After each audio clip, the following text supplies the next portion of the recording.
stuttering still? That's just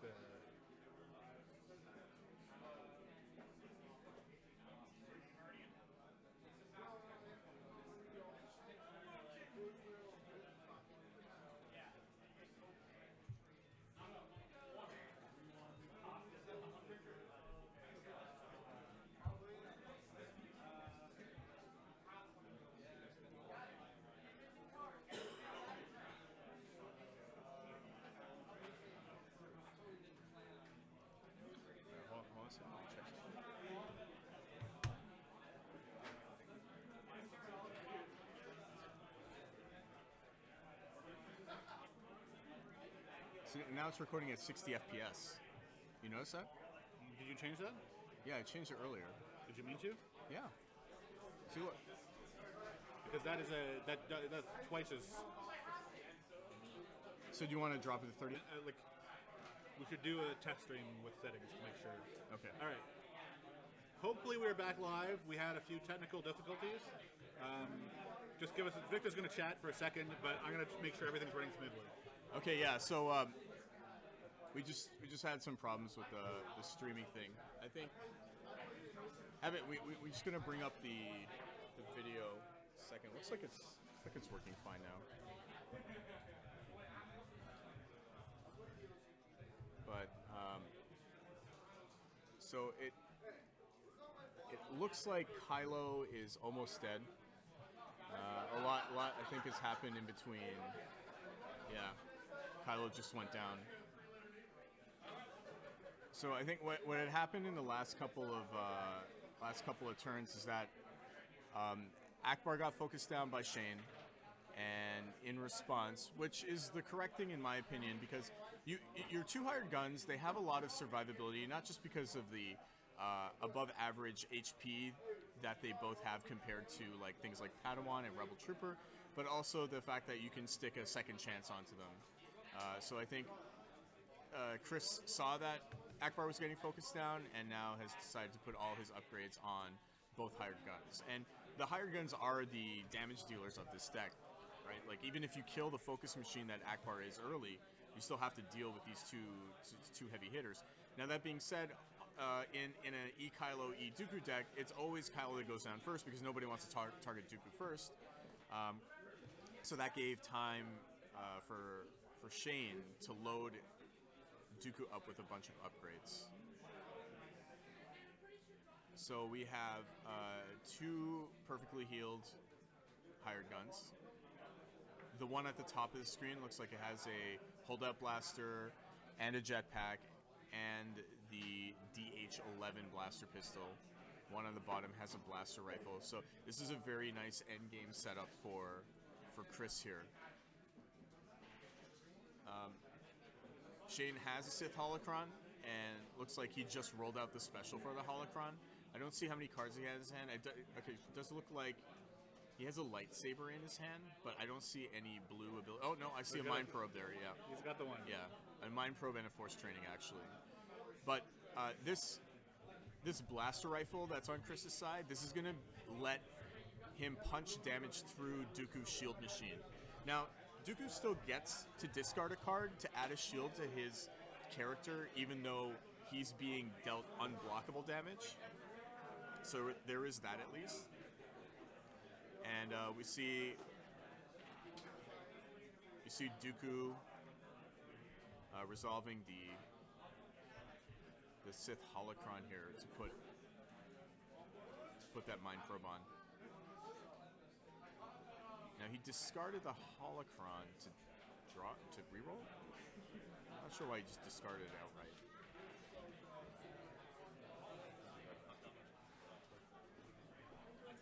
Victor's just going to go and check what happened with the game state there. Again, we apologize for the little bumpy start here, but hopefully things should be set now. Please let us know if you're noticing any problems with the video quality or the audio quality, and we'll try to address that. But hopefully everything is good shape. Yeah, so you don't discard a Holocron when you put it back into the hand. That's why it makes that card so good. I mean, that may end up being the ruling if they change it. Oh yeah, if they errata it, you mean? Okay. Yeah, for sure.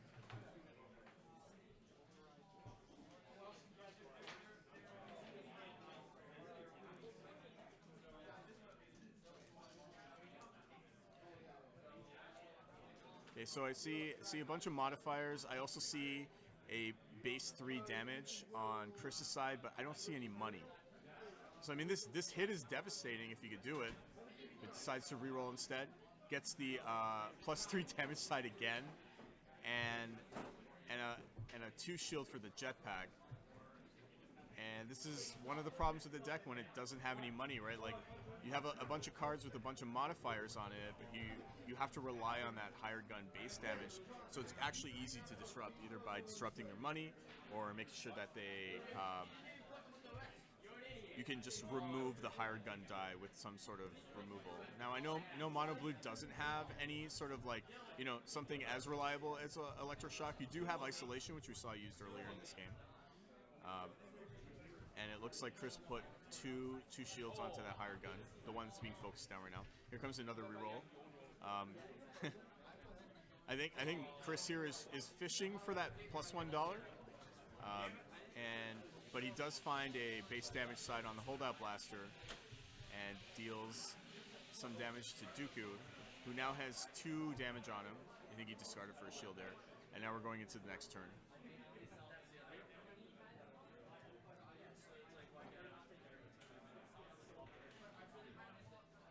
So we see a Power of the Force in Shane's hand. We see in Chris's hand, we see some more upgrades. I think I see a dodge also in Shane's hand. It's a little hard to see with the chat box on the side there. So Shane is the first to roll out. Looks like he had claimed the battlefield earlier this game, or earlier last turn. Has a 2 disrupt, which I mentioned a minute ago, is going to probably be significant in this matchup because of the hired gun requiring money for the dice.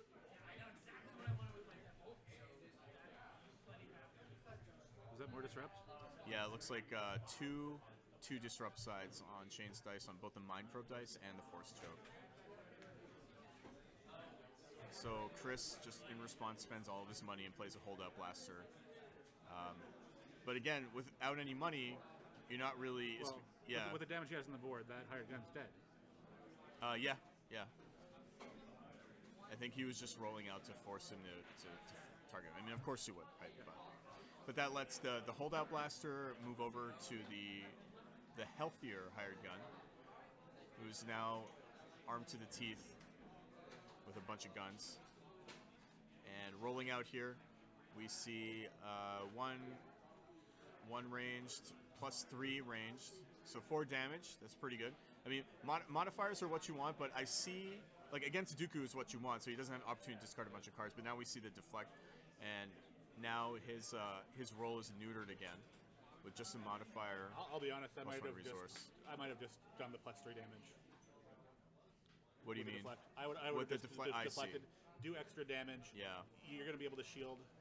Yeah. Oh. Okay, but he had the dodge in his hand anyway, so I think he was just waiting to see if he could pitch more cards. I can't see exactly how many cards Chris has left in his deck. I don't imagine it's a lot, but now that the game is just Dooku on a hired gun, I mean, the hired gun's still scary with all the guns on him, and once Chris ends up getting some economy, then it's going to be a really scary set of dice on that character.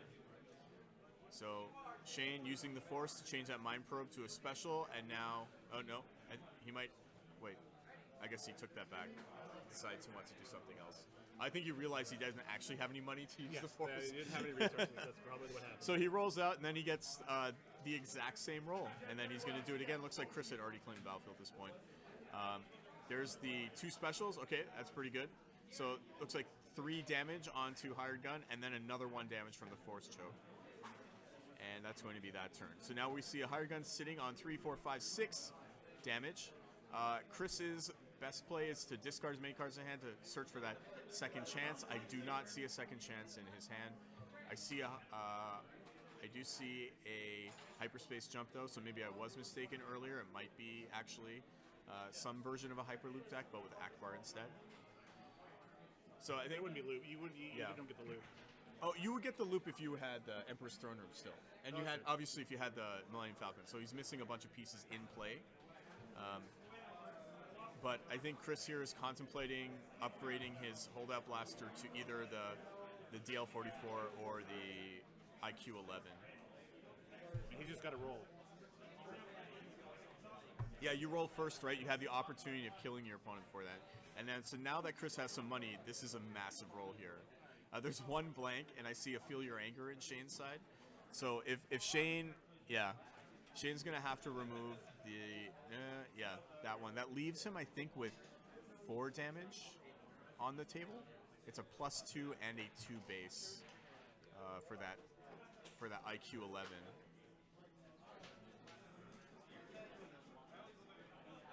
So, yeah, Chris just going to deal it now before any more shenanigans happen. Discarding another Feel Your Anger, looks like, to take some damage, and now Shane's going to roll out in response. He doesn't have to worry so much about Chris's dice anymore, and now you can see if he wants to deal the killing blow. Rolls a special with that Mind Probe with 4 cards in his hand. Yeah, but he does have Electroshock in his hand, yeah. And but the 4 damage is still more than enough, right? Yeah, so that's it. Okay. Yeah, well played. I mean, when we had some stream problems earlier, I saw that we had.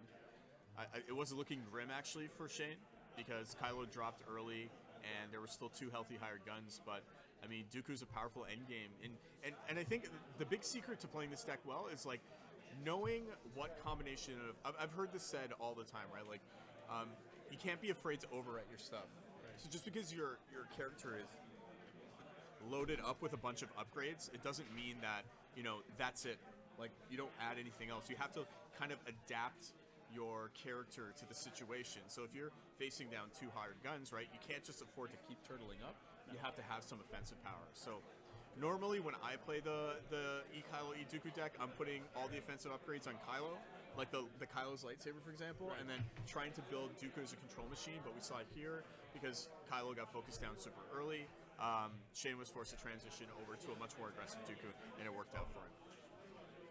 So that was a fairly quick game. I know that the time is frozen a little bit on the thing, but I have the clock with me. We've got 13 minutes remaining in the round at this first quarter game night kit here at 4-1 Games in Toronto, Canada. Destiny has been really popular in Toronto. We've been blessed with a lot of product. I know a lot of our friends in the United States. Kylo Dooku won that match. Netta. Do we have the stream up? We do have the stream. Okay. Yeah. So that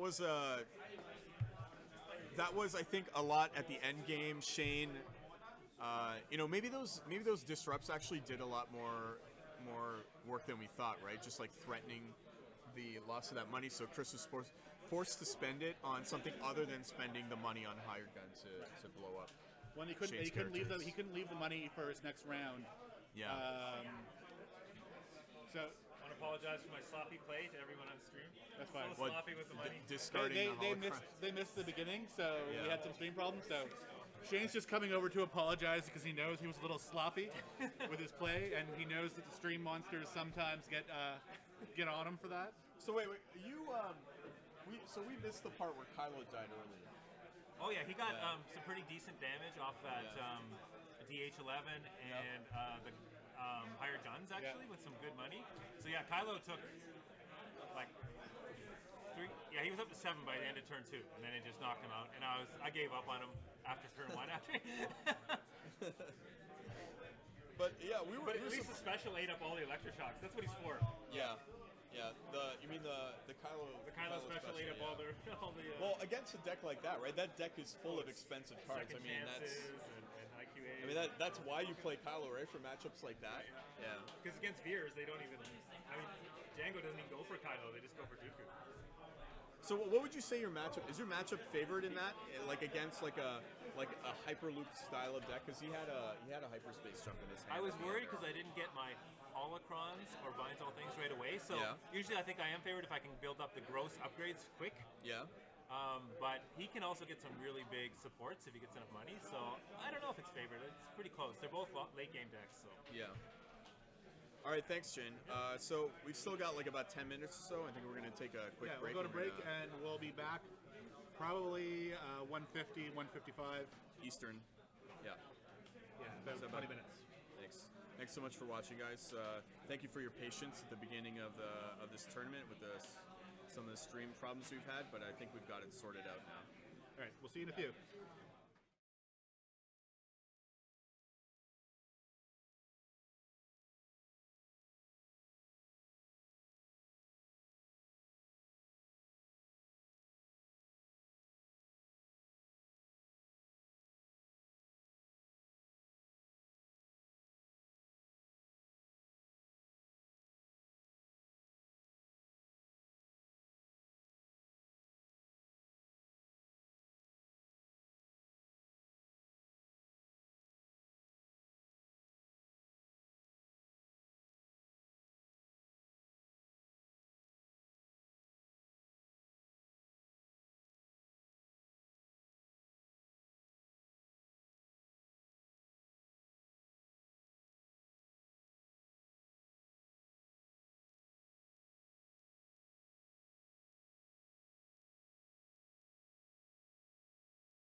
welcome back, everyone.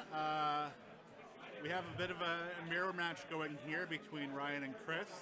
Looks like they're doing Django 2 Troopers. When are we starting the time, Victor? I'm gonna start the time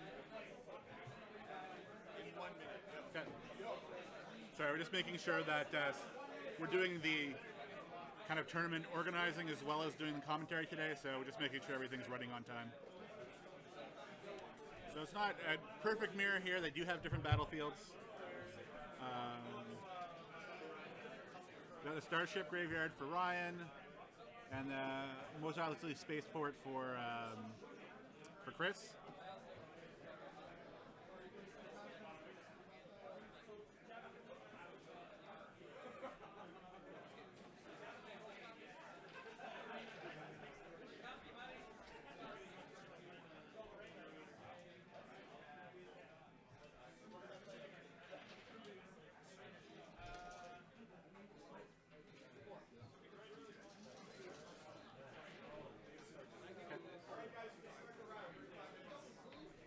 Alright, starting time for the round. They're just deciding on their mulligan right now. Oh man, a mirror match. Almost perfect mirror, yeah. So we tried to avoid a lot of Django matchups based on what happened. Whoa, my duck's telling me something. All right, sorry about that. So yeah, we've tried to avoid a lot of Django matchups because I know that while the Django Veers deck and now the Django Ibala Trooper deck have been extremely popular, like nobody wants to see a bunch of the same matches over and over. However, this game, I mean, I didn't realize that Chris's opponent was also playing this deck, but this Django double Trooper deck, I'm actually really interested to see because it's a lot more control-y than most Django decks that I've seen. Now, So 4-3, so Ryan wins the roll. yeah. And it looks like Ryan is playing Starship Graveyard as his battlefield. Yeah, and Mos Eisley Spaceport for Mos Chris. Eisley Spaceport. No, Mos Eisley Spaceport has been a battlefield that's been gaining a little bit of popularity lately. It's simply because it's a battlefield that doesn't do anything really, but it's irrelevant because he's not using it, obviously. So we're going to be using the Starship Graveyard, the battlefield that lets you, when you claim the battlefield, lets you put a upgrade or support card in your discard pile on top of your deck. So starting off, we see a Holdout Blaster, and I'm not sure why did he discard? Oh, I see. So he equipped a Holdout Blaster onto a Trooper, and then used Squad Tactics, which allows you to roll out all your non-unique characters to roll out both the Trooper and the other Trooper with the Holdout Blaster on it. And Chris's Django is activating in response. Not a very good roll for him, I but expect Ryan will yeah, activate back in response. well, we'll see. I mean, with a roll like that, you might not care, right? And it looks like he didn't. So this is one of the reasons why I wanted to show this deck, especially Chris's deck. I'm not sure if Ryan's running the same version, because Chris's deck is very, like, he plays a lot of support. So he plays First Order TIE Fighter. He plays the Speeder Bike Scout. Right. And in order to fund all that, he's running 2 copies of Drudge Work, the upgrade that allows you to, the support that allows you to exhaust A non-unique. no, any or- character actually. Oh, really? To gain 1 resource, yeah. And of course, Underworld Connections, which is just, it costs you 2 resources to play, but straight up exhaust to get 1 resource. And so with that steady flow of income, it allows him to reliably play all those supports. So now Ryan decides to activate Django in response to Chris's Stormtrooper roll. Looks like 1 melee and 1 resource here. Takes the money. Back to Chris now. Rolls out his other trooper. Gets a resource. Okay. So Django has already taken a total of 4 damage here. He had 2 shields on him earlier. That is Chris's Django. But this deck really isn't about Django Fett. I mean, I talked to Chris. I played this deck, Chris's deck a couple of times, and he's told me that Django is there just to distract your opponent. Sure. And they're going to kill him first, most of the time. And Chris's deck, his upgrades, like, he doesn't have a lot of upgrades, but they're all things like that Holdout Blaster, like he just played, and the F11D Yeah, things rifle. that have redeploy. So what it does is that Django dies, all those weapons go on a Stormtrooper, and Chris's deck runs 2 copies of Endless Ranks, and the whole idea is that you're always going to try to kill the most dangerous character on the board, and so you kill Stormtrooper, all the weapons on it, moves the other Stormtrooper, then he Endless Ranks back. This Stormtrooper just died, so he's like he's juggling his upgrades around. It's actually really cool to see that. And so in order to do all those expensive tricks, plus the supports, that's why you need 2 copies of Drudge Work and 2 copies of Underworld Connections. Okay, so another holdout blaster, and I think this is going to be using the ambush. You might roll out a trooper here, or maybe you can just take money with No. Okay, yeah. So Ryan tried to play support, but he didn't. He forgot for a moment that the holdout blaster had ambush on it. All right, we have adjusted the volume a bit. Please let us know how that's going. Okay, so with his ambush, extra action, Chris rolls out the First Order Stormtrooper, getting 2 ranged dice. Ryan's Django activates in response, and now Chris is thinking about activating his Django in response. Decides not to because, again, it's not a very threatening roll. So, yeah. I mean, you want to be able to roll in reaction. That way your opponent doesn't have the ability to modify any of your dice before you can use them. But he can just wait until Ryan rolls out another Stormtrooper, right? Exactly. Yeah. You want to have that free opportunity to use your dice before they have the chance to get rid of them. Yeah, and now we see. Now he decides to activate his Django in response to Ryan's Stormtrooper. And this roll is he's got not a very good roll. It's not a great roll. Yeah. So, and the thing is, let's say he rolled 1 blaster and a couple blaster modifiers here. Yeah. If he rolls when it's going to be Ryan's turn, he has the opportunity to get rid of that 1 die. All of that damage is gone. If he's doing it in a reaction, he's going to have the next chance to activate his dice. It's a way to protect your hand. You feel like going fast. You feel like always reacting back with Django, but most of the time you're better off to wait for an opponent's initiated activation. Pearl Yeti, I mean, it's fairly simple. You just need to keep the camera somewhat close to the table. We have a little bit of an oblique angle, so we can get even closer to the table and still have a reasonable field of view. And lighting, like we found that lighting is the big thing. If you just get like even a desk lamp with a daylight bulb, or what we're using is an LCD panel that 401 Games, their video department, has let us use for this event, I'll find that the numbers, like the faces on the dice, stick out a lot better than if you were just using ambient lighting.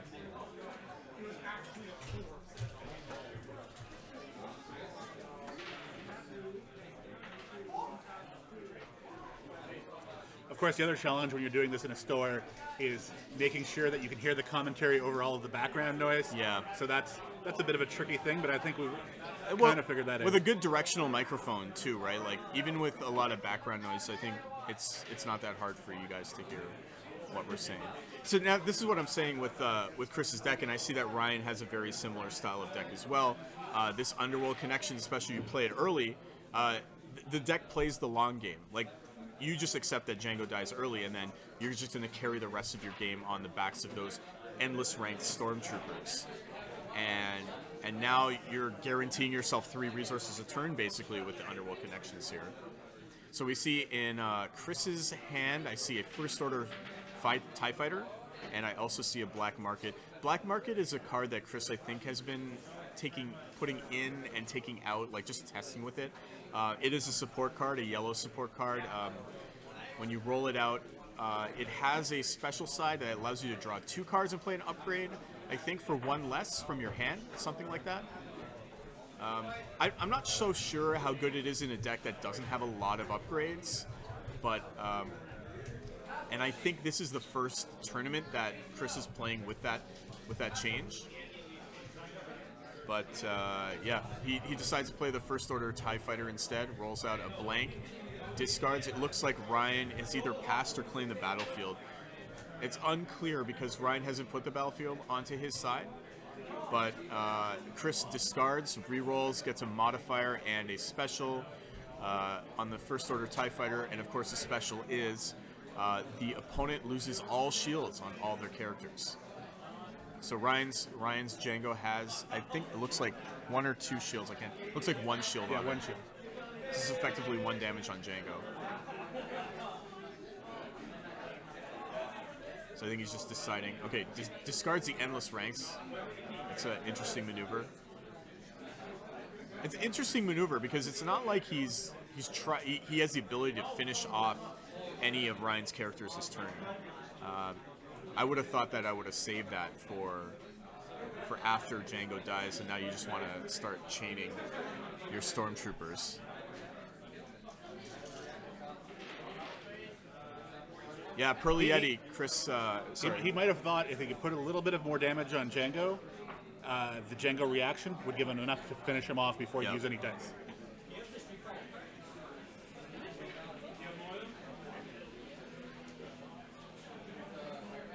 So this is Another holdout blaster. Okay, rolling out, and then Django activating in response. No the damage he can Stormtrooper. use. No. This one looks like 2 damage for Django. These holdout blaster rolls haven't been very effective. Obviously, if this was an aggro versus a control deck, it'd be working out in the control deck's favor. But both these guys are. He is control choosing decks. to react with his Django. This is like a huge slap fight here. Just a lot of whiffs. But of course now I think Chris has a little bit of an advantage in the sense that Chris has gotten a TIE Fighter out. So he's started his support train a little bit.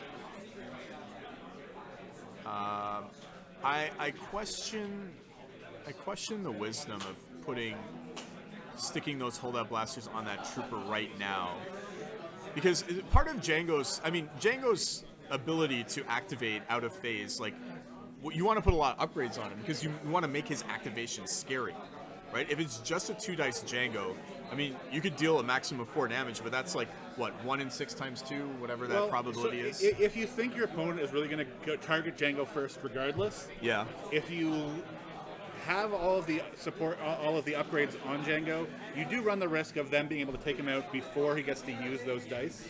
So there's that turn where potentially those dice are going to be wasted. So if you put them somewhere else, you're gonna lose that until well in the future. So it's a small edge, but I can see where someone might be coming from. The counterpoint to that is like first order stormtroopers, especially if you look at Chris's Django right now. You activate it. Yeah, it could be one shot by an upgraded Django. So that's what I'm thinking. Why that's maybe not be such a good idea. So reroll on Django. Looks like 2 resources here.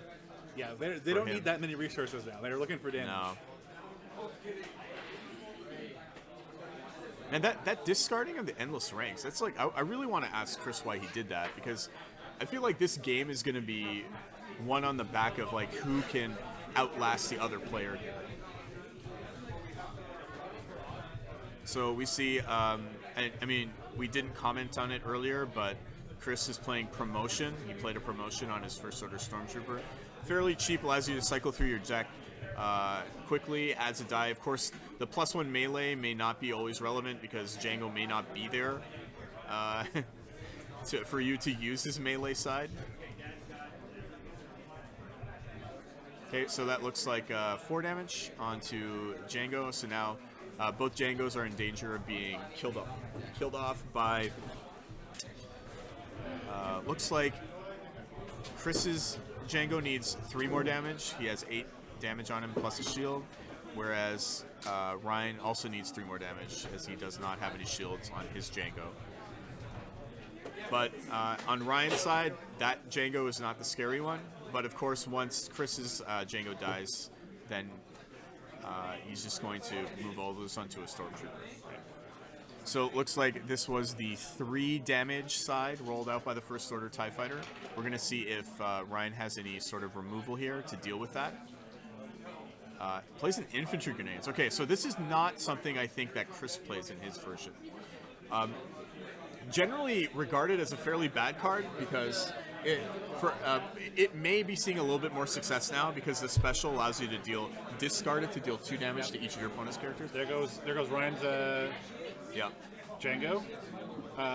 So the grenade might be why he's playing the Starship Graveyard. Yes, Bring that back out after he's discarded it. So, and also because of the prevalence of 3 character decks now. I mean, we're definitely seeing a drift away from the Django Veers, 2 character Vader Raider, that sort of thing. And now that these flavors of Django decks with 3 characters in them have become more popular, we're definitely seeing maybe thermal detonators might see a lot more. You have to wonder now. if he's playing the infantry grenades. Is he also playing thermal detonators? I suspect he probably is. Yeah. Well, I don't know if you want to play thermal detonator in this deck. If you assume that Django's going to die early, you wouldn't be able to play it because you need to spot a yellow character to play it. Yeah.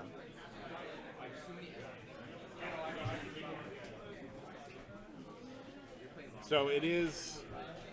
Yeah. I think that was the turn that Ryan really needed to kill Django.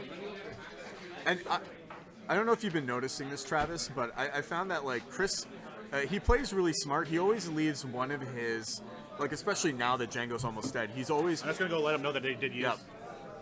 Yeah, he always leaves one of his stormtroopers unactivated because he knows that the Django's. Yeah, he knows that the Django's gonna die, so he needs to be able to have a character ready to accept those holdout blasters so they can then roll out immediately, sort of get that dice advantage. What put the 1 damage on the Stormtrooper? Not sure. It might have been backup muscle, maybe. Although I don't know why you wouldn't just put it on Django. Maybe he just figures that Django would have died there, because we do see a depleted backup muscle now on Ryan's side.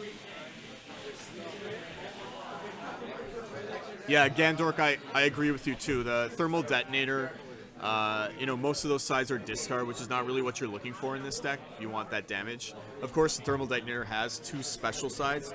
You do have to pay 1 resource for one of those special sides. Here we go. But yeah, don't do this.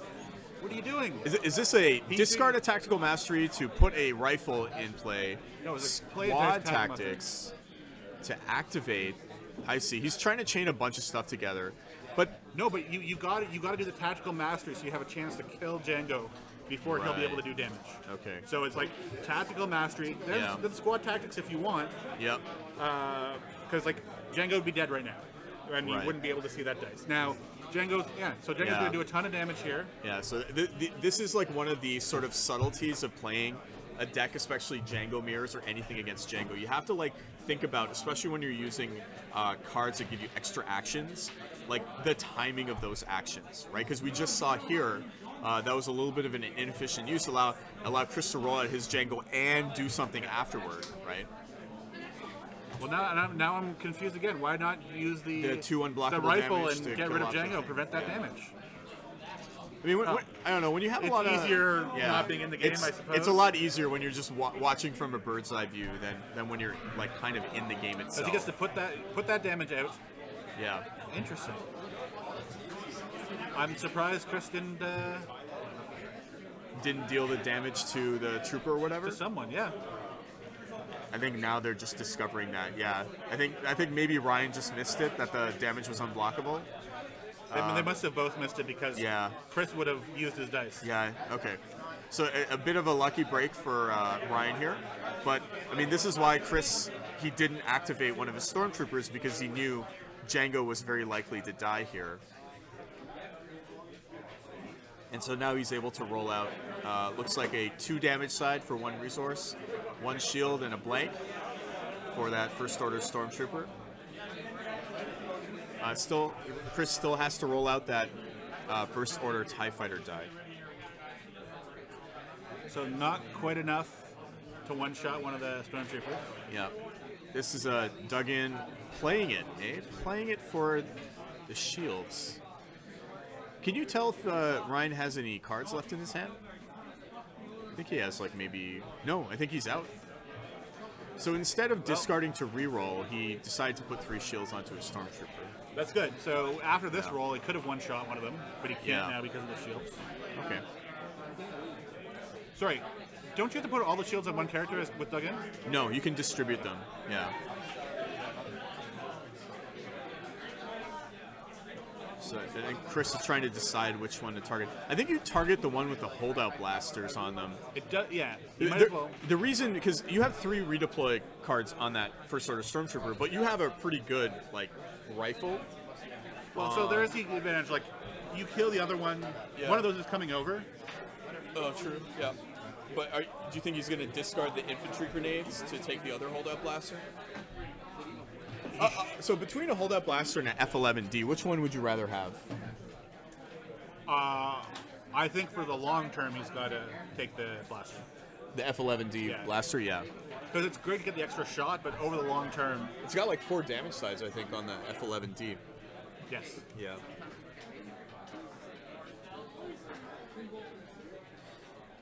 Maybe Ryan didn't draw any of his endless ranks. Maybe he's not even playing them. I don't know. This is a lot different. This version is, a lot different. It's relative when you're talking about a card pool so small, but Well, you mean, yeah.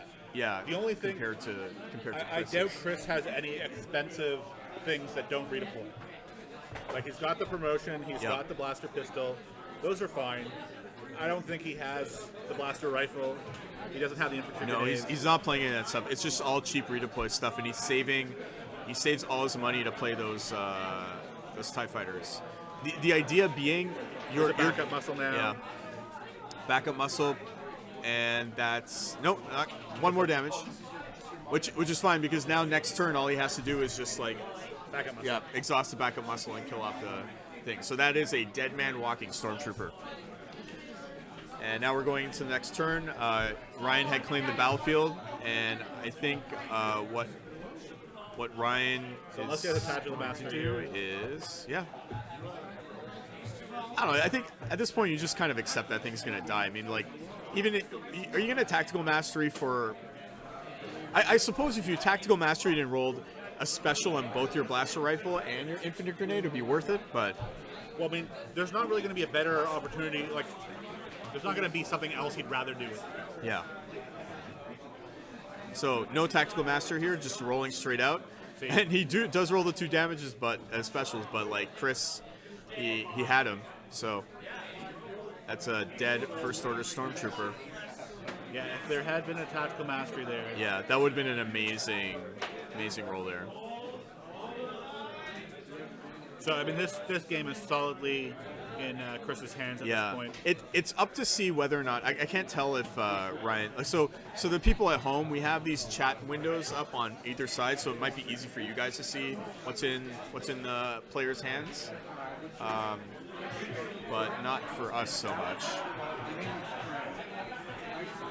So I don't think I see. I don't see an endless ranks in Ryan's hand. Even if he did have it, he would need to roll one more resource. He'd have to roll a resource face on his surviving stormtrooper, plus the underworld connection activation. Meanwhile, on Chris's side, he just roll a very respectable 4 damage on his stormtrooper die. So this is Ryan going after the unactivated stormtrooper, of course, hoping to try to kill that off. He doesn't have the damage to kill it off, but kill it off so that the hold-up blasters, when they redeploy to the already exhausted stormtrooper on Chris's side, that they wouldn't have a chance to be reused again. Dug in again, more shields. So at this point, though, I think Just a matter of time. Yeah, it's just Ryan slowly bleeding out here, unfortunately, and this is another great roll by Chris's TIE Fighter, 3 damage here. So what it looks like Ryan. He doesn't like you. Get Yeah. rid of that big damage dice. You need to deal 7 damage to kill off that stormtrooper this turn. So rolling out, we see a 2 damage side and 2 resources showing for Chris. Underworld connections on Ryan's side, taking the money. Chris takes $2 for himself. He'll be in Endless Ranks range next turn, not that he needs it, of course.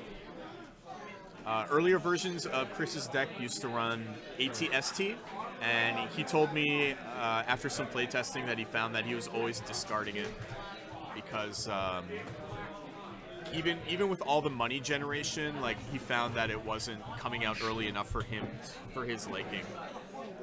So another backup muscle, I think. unless Ryan is indeed hiding a endless ranks in his hand, or is he able? If he's able to survive If he until draws next for turn, one, like yeah. so, he is. He'll get 2 resources, underworld connections. Yeah. He'll be able to play an endless ranks before the trooper would die.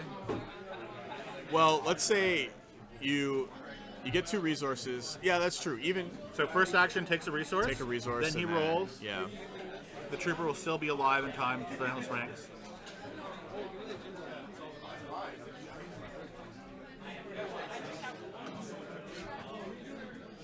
Oh, there's that drudge work. I guess he drew it really late.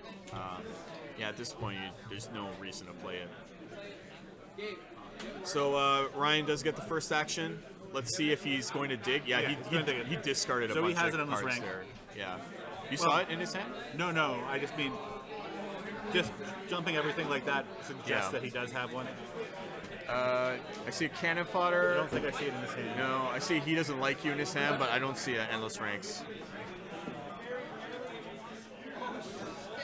So 4 damage on the trooper plus 3 shields. 6 damage is what Chris needs to win this game here. Only 5. It's only 2. Oh, is it 2 shields left? Okay.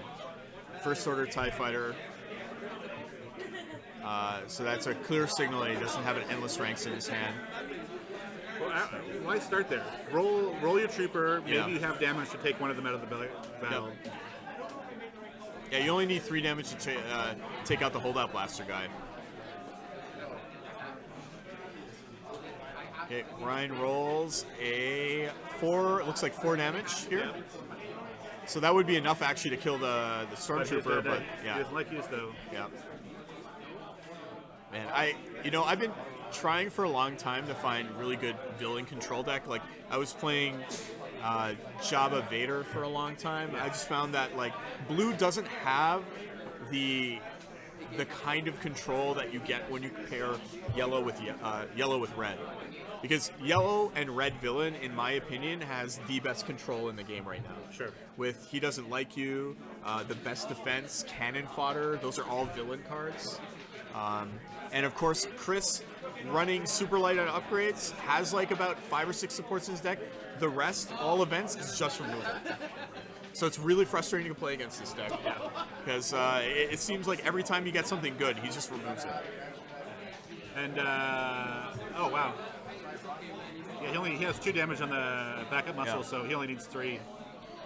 Syrian and Pearly, I could check for you very quickly to see if we can find any of those decks, and then hopefully we can feature those on stream. Yeah, we did in the yeah. first round. We did have an Akbar 2 hired gun deck up against Kylo and Dooku.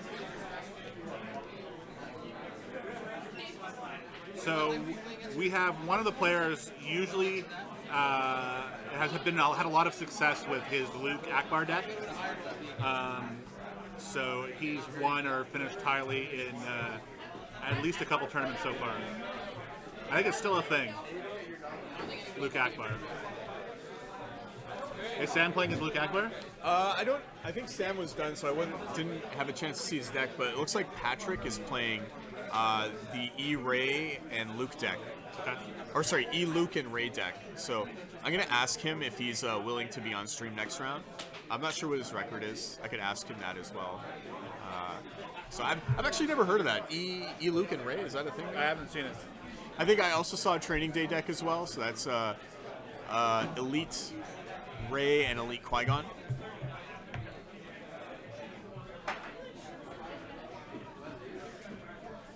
Gandork, I found actually that between Jabba Dooku and Jabba Vader, I actually like Jabba Vader better.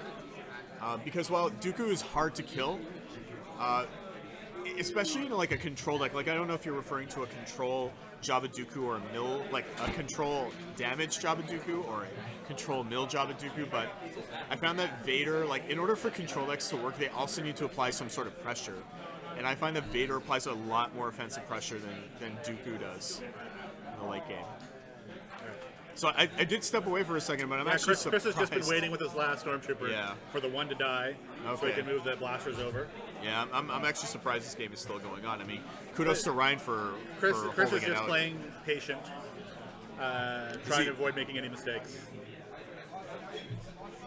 Yeah, he's had quite a lot of experience with this deck in the last couple of weeks, so I'm not surprised that he's playing as tight as he is. I mean, we did see that potential misstep with Chris not killing that Stormtrooper before the unblockable damage. This is more than enough damage to finish him off. He probably still has the even with this. Yeah, because he doesn't like you. He removes what, the 2 damage, and then that's what? That's still 5 damage he has on the table. So is it 5? It looks like he's got 3. 2 backup oh, the muscles. 2 backup muscles. You're right. So yeah, there go the shields, and then 1 damage and 2 backup muscles. Takes $1, and then Chris is going to deal 1. So that's 5, and then 2 backup muscles is 6, 7. Yeah. So I mean, I like this. I think this deck is interesting. I think Chris's is a little bit more of a refined version of it. Yeah. So still interested to see if actually Ryan was actually playing any endless ranks in his deck. But as you can see, like this is a true control matchup. There's like a lot of really interesting decisions. We saw that Chris wasn't like auto-activating Django every time his opponent rolled out a character. So I thought that was really cool. Yeah, I mean you can see that both ways. You can see Yeah. Chris making that decision where Ryan was just rolling him whenever he had the opportunity. Yeah. And so, I know Chris has been playing a lot.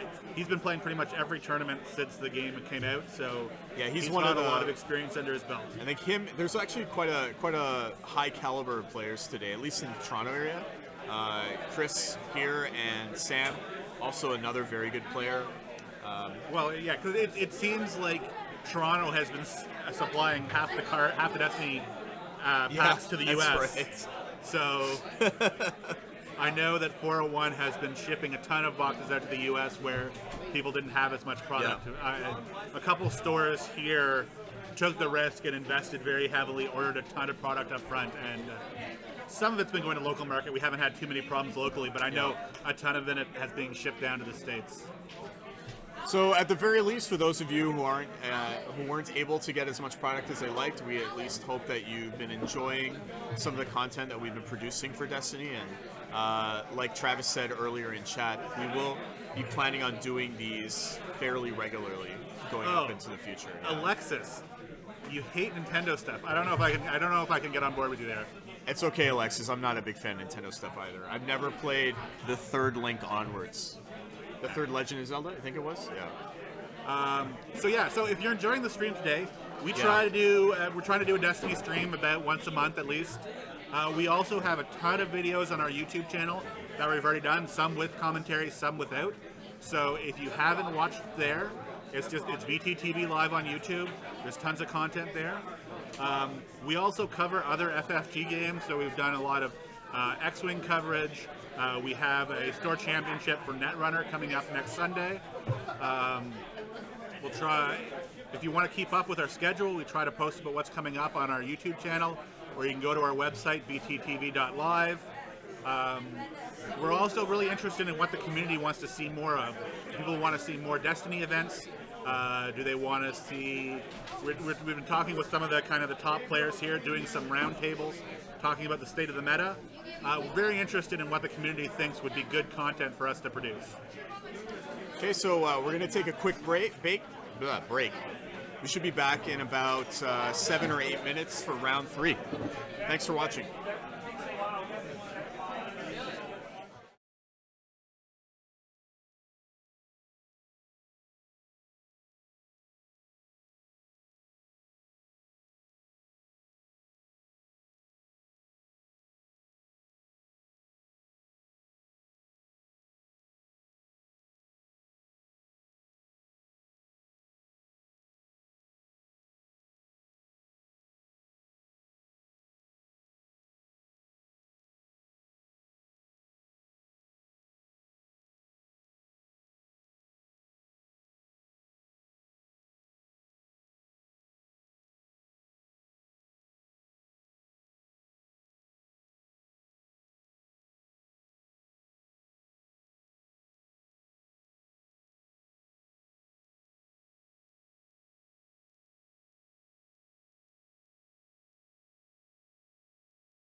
right, welcome back, guys. So this round we have Sam and his E-Ray E-Hand deck against John's Double Bala Django Trooper deck. Now, obviously, these are decks you guys have all seen a ton of, but as we get into the further rounds, we want to kind of bring the undefeated players on stream so you can see what the top players are doing and what those games are like. So it's not a new deck, but it should be a top level of play. I do want to say, actually, Sam is very dangerous with this Han Ray deck. Like, I have my reservations about how good the Han Ray deck is because of the mixture of, like, ranged and melee, and Ray not being that great of a melee character. But, man, to watch Sam play and, like, the way he knows how to chain combos and everything, that's why I thought it would be a really good opportunity for you people to watch him on stream. So we're about to go underway. So it looks like did Sam win the die roll? They haven't. They're still deciding their mulligans, I think. Yeah, I think it's John still deciding his mulligan.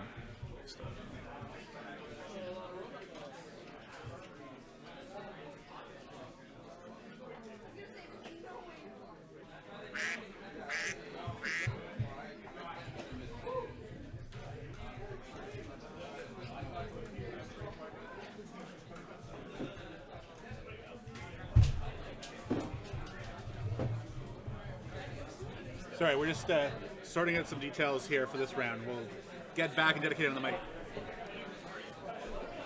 Anyways, yeah. So we just getting the signal. The round starting. I think they're just deciding if they're going to mulligan. So Separatist base. That's an interesting choice for. I mean, I've seen this type of the Bala Django Trooper deck before, but I haven't seen a lot of these decks play Separatist base though. Normally, I see it's more of that Mos Eisley spaceport, trying to be ineffective. But I suppose if you're a bit of a slower deck and maybe you're playing against a lot of other 3-character decks, you have the much higher probability of claiming the battlefield than against, like, say, a 2-character deck. So that damage can add up if you're going to be playing a bunch of turns.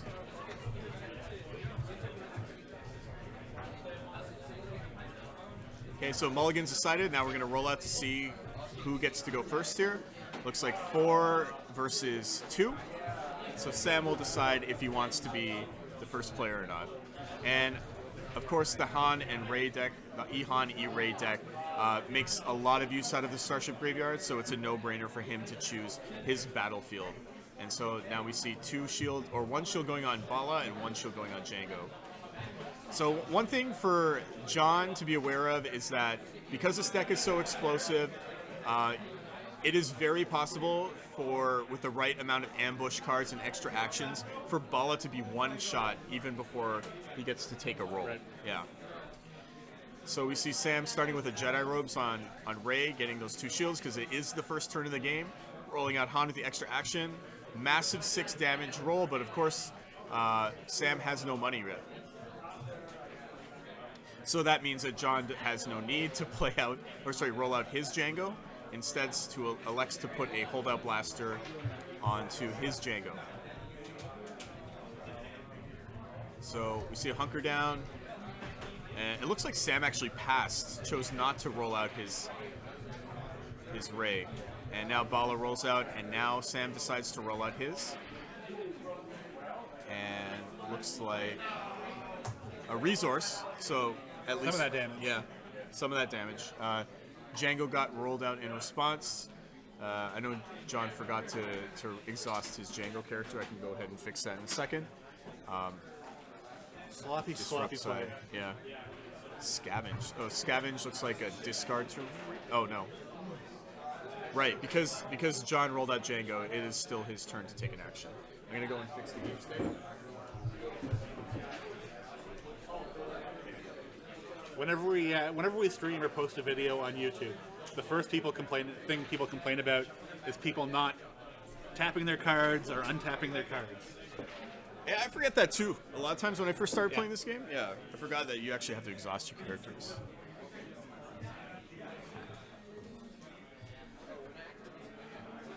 So was that a discard scavenge to reroll Ray? It was. Okay. So we see another Another rerolled into disrupt, and then a Yep. damage modifier. Not really great.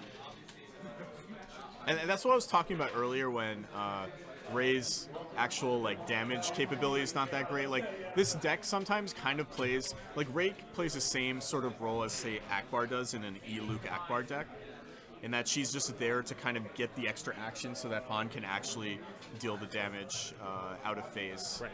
Yeah.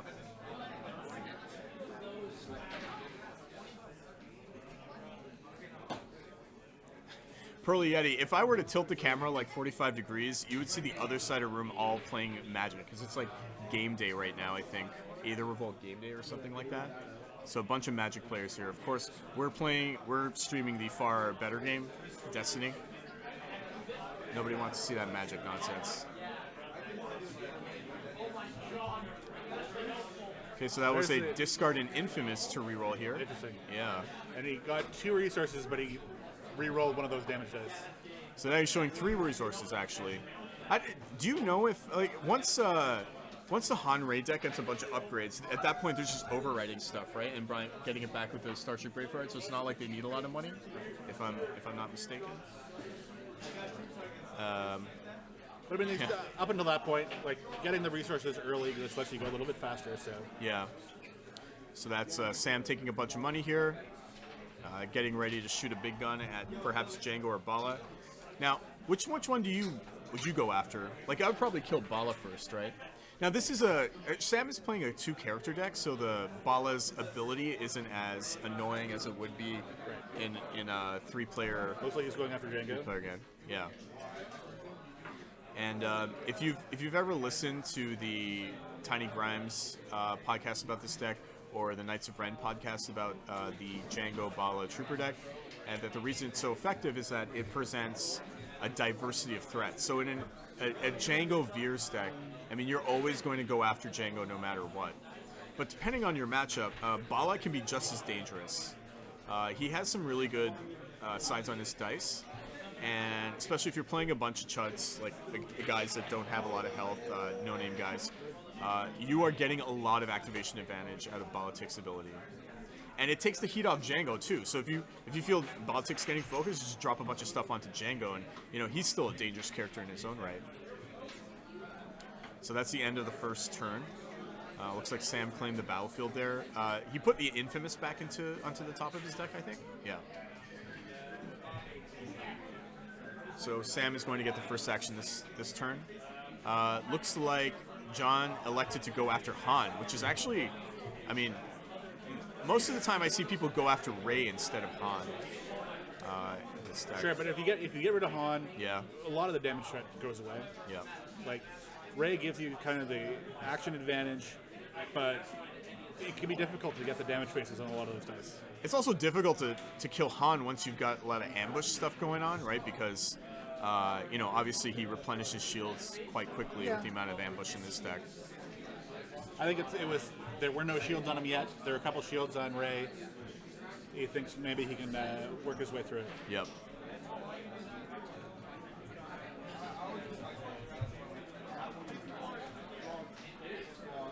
So showing that 2 disrupt side, one of the things you can do with the E-Han E-Ray deck on the first turn of the game is, if you're lucky enough to have a hold-up blaster in your hand, you can equip the hold-up blaster, roll out Han, get a 2 disrupt, and disrupt your opponent's first 2 resources, which could be a huge tempo swing in most matchups. Not quite as effective later on in the game when opponents have a lot of dice on the table already. So this is not quite as backbreaking as, say, if it was on the first turn. But now we see the DL-44 being placed on Rey. That's interesting. So Sam, saw that Han was getting targeted, and now is deciding to just spend all his cards on Rey instead. Rolling out Rey, we see a 1 melee side, a 1 resource side. So this is not a very pressuring roll here. It looks like John passed. No. This would be the ambush reroll, right? Yeah. So with a reroll, we see it looks like the 2 damage side on that blaster, and some more money. So Sam resolving the blaster. It looks like it was a 3 damage side. Yeah, I think the blaster has a 3 and then a 3 for money side, so there is no 2 damage side there.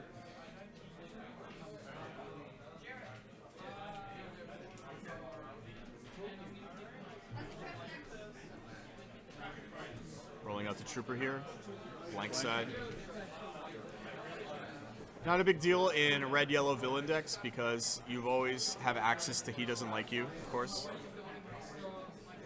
So it's kind of almost like a free die to use for that.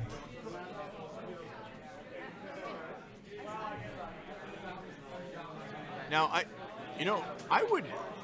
he played Infamous. Do you think you would have rather resolved Ray's die here to like get rid of that hunker down, the melee side, to get rid of the hunker down on Django? Oh, yeah. Yeah. Okay, so Bala rolls. See, one of the reasons why he's so good, he has a focus side on him. You can afford to wait one because there's nothing you can do to shield up That is true, yes. in the interim. Yeah. Electroshocks that. So now Bala's forced to use his focus on maybe the trooper die or his other yellow die if he wants to get that modifier. So yeah, I'm thinking in his head he was wanting to get Infamous because he knew he was going to electroshock. Oh yeah, yeah. That's true. Yeah, just get those shields up on him. Now, if the dice stay, he has plenty of damage to get through the one shield. So Yeah. Well, see now Ray's. This is a rare 3 damage from Ray's dice here. Most of the time, you're either rolling the modifiers or just the base 1 damage. we have a judge question, so Victor's going to go help him out with that. Yeah, Alexis, I think the real problem is a good battlefield is only good if you can be taking advantage of it most of the time. If you're not going to be claiming the battlefield a lot, you want to limit the advantage that your opponent's going to get.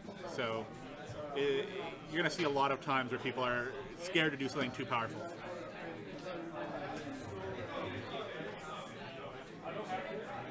Okay, so he didn't like you, got rid of the 1 melee, so no melee swing now.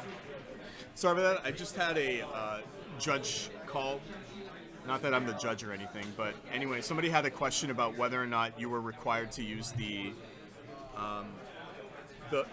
ability on the battlefield if you claimed it, and of course the answer is no, you don't have to. So I miss anything interesting?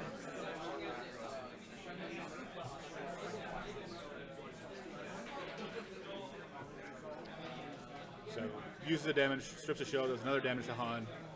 So Han's sitting at 5 damage. So yeah, Sam just claimed the battlefield. I didn't see what he put at the top of his deck. It looks like it wasn't Infamous again. Sam, I saw drew a 1 with the Force. Hunker down. Another Infamous.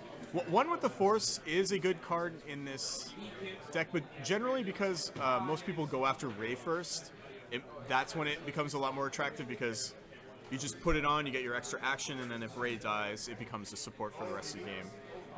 And 1 with the Force, the sides that it has on it, I mean, its damage side is a 3 damage side, plus it has no blank side, so even when Ray dies, it's actually a really good support all by itself. And of course, since you're overwriting in this deck so much with Han and Ray, you're never really paying the full retail cost of that upgrade. So Sam's trying to decide what he's going to do here. Starts off with an ambush jetpack on Han. Gets the shield and gets to decide what second action he wants to take. He's going to roll Han. Yeah, and that's going to probably prompt a roll from Django here. I don't think that was the roll that he was hoping for. No. Well, for either player, really. That was one of, like I said at the beginning of this game, that's one of the reasons why I'm not a big fan of this Ihani Ray deck. I mean, no doubt, like, Sam's a really good player. I mean, obviously this is the top table right now. But, sometimes you just get weak sauce rolls like this. So there's a modifier, the plus whatever modifier, and it's kind of hard to see on this small screen. Sorry, what do we? On the DL44. Oh, yeah, the +2? Yeah, it's a +2 modifier on the DL44. But again, he doesn't have a base damage capitalized on it. So like you have the jetpack, which of course makes a good damage roll even better if you're lucky enough, of course, but still nothing. So Bala rolling out here. Still garbage. So one variation of this Django Bala Trooper deck I've seen is replace Django with Phasma instead, and one of the reasons for that is that Phasma and Bala, they both have a focus side on their dice, so it makes your damage a lot more consistent. And of course, Django has a 1 melee side, which can't really combo with a lot of the modifiers that some of these guns have. So there's fatal damage for Django here. We'll see if John has anything he can do about that 1 unmodified dice. I'm guessing since this is going slowly that he doesn't.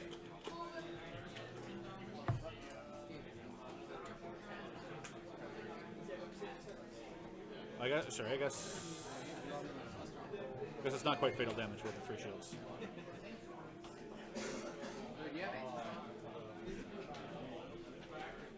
But I mean, I think you'll take that trade of getting rid of 3 of their dice and then still landing a bunch of damage on Django.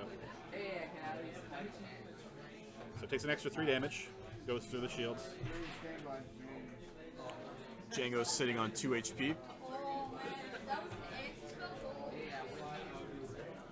Rolls out the Trooper. Hasn't activated Hunker Down yet. Looks like 2 damage now. I don't think he has anything he can do with dice without resources here, so Yeah. he's looking at 4 damage coming back.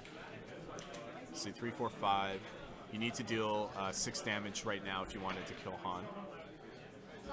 So Sam here going for the reroll. Looks like 1 melee on Rey, 2 ranged on Han.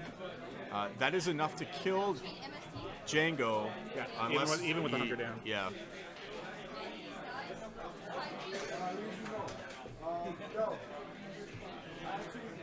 And it's not clear though, but John has no money, right? Like all those resources sitting off the side. Everything there is discarded. I see, on the bottom of the screen there. Okay. Syrian, I don't think there's anyone playing a real Hyperloop deck today. I haven't seen the entire field. I did play it in one tournament and decided that I can't be that type of person anymore. I mean, the first round actually, the Akbar 2 hired gun deck that we had on stream, that deck was running a Millennium Falcon and it was running Hyperspace Jump, but I can't remember if the battlefield was the Emperor's Throne Room, which is what makes that Hyperloop the Hyperloop.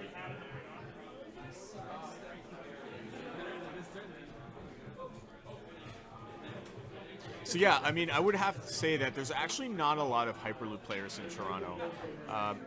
In fact, the deck that I see played more than the Hyperloop deck is a variation of it that runs Elite Rey and Elite Poe Dameron. It also runs Emperor's Throne Room. It doesn't have Hyperloop, but it's basically using Poe's special ability with the Emperor's Throne Room to throw mind probes and force throws at the opponent. Yeah.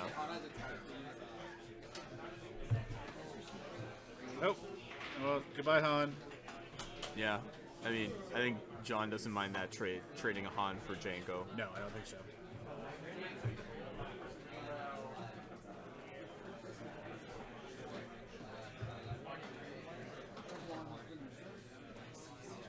Yeah, Gandork, I've seen that too. Like, when it's hot, the Hyperloop deck. But you're right. There's too much social cost, I would imagine, to play that deck versus how good it does. Yeah, and like to really have the edge for it to really be effective, you have to be so brutal about just re-rolling everything until it's way in your advantage.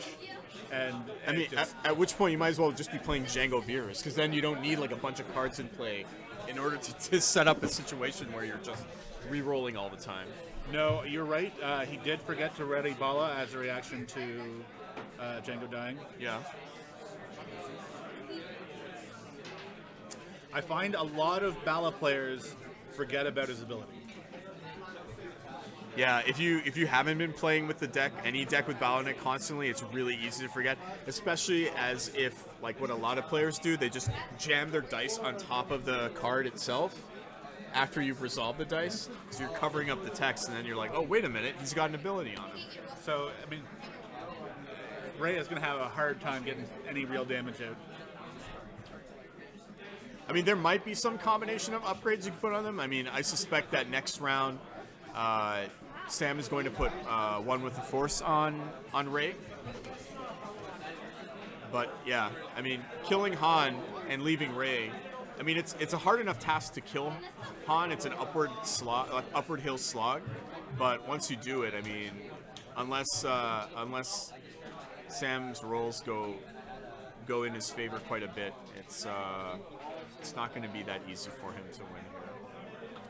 We'll use the force here.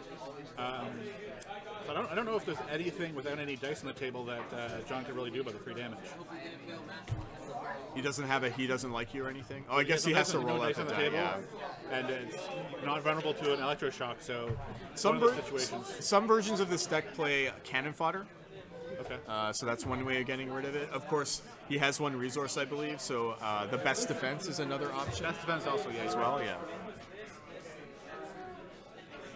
I mean, at this point, if you best defense, it's as if you're taking 3 range, but you're also getting to remove 2 of their dice. So this is what a heat. So use the force to change the modifier side to a blank.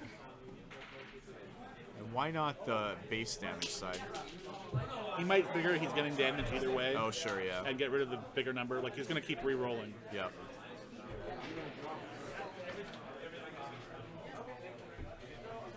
Okay, so With a resource and all of those dice, it's not that hard to re-roll into another blaster.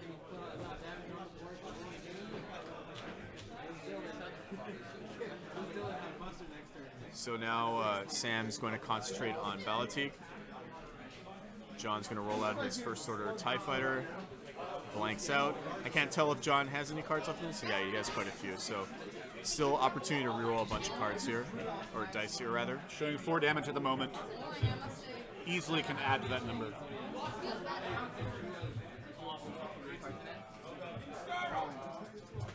Did Sam claim there, or is he still deciding? Yeah, I don't know. He doesn't. Yeah.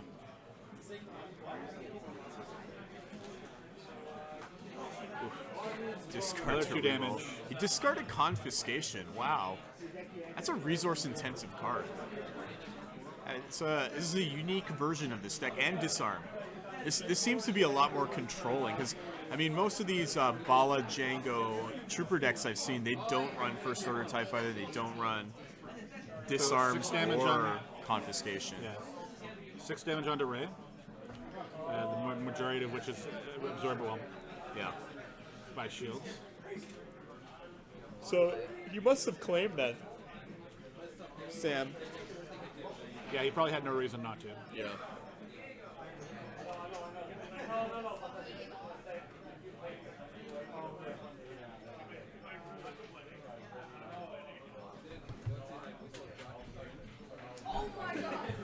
You know, Alexis, when I saw Balatik for the first time in this game, I had a really hard time remembering where he was from. Like, I figured he was from The Force Awakens, but I just didn't. I was like, what is this guy? Like, and then it wasn't until I think I was rewatching the movie, I was like, oh, it's the dude with the Scottish accent. And then apparently that's his backup muscle is that's Balatik's crew.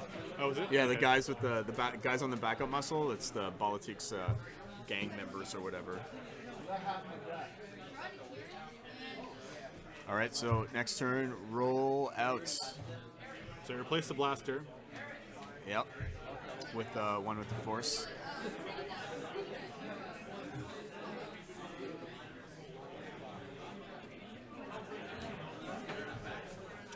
Again, I think this is another one where it's just a little bit of a matter of time. Yep. Look at John again, not forgetting to unexhaust his characters in between rounds. What if Sam got a lucky roll and killed Balatik? I mean, this is not very good for Sam here. This is 3 damage. So that means that would put Ray at 8 damage. Yeah. And John hasn't played any backup muscles yet, I don't think. So if he has one in his hand, then I think it's lights out if he gets to resolve those 3 damage here.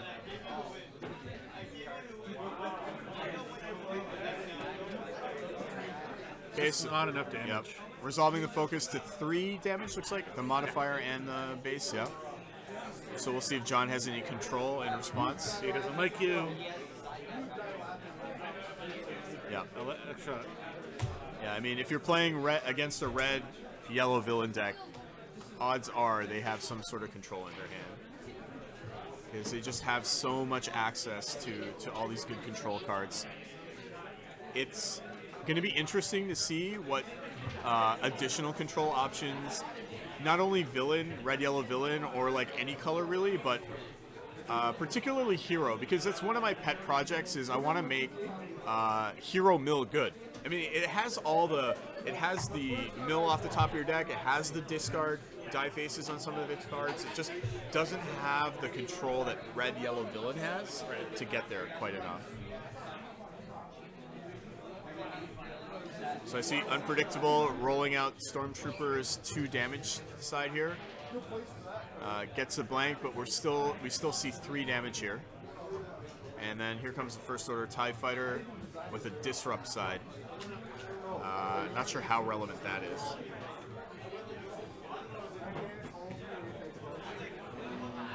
So Electroshock seems like a waste for Sam to Electroshock 1 die. Although do I see a Disarm? I thought I saw a in his disarm. hand? It would Yeah. make sense for him to get rid of something. Yeah, you could get rid of the Jetpack here. You could get rid of the Holdout Blaster, which might be relevant. Hold up blaster, since it can redeploy. It's gonna carry over.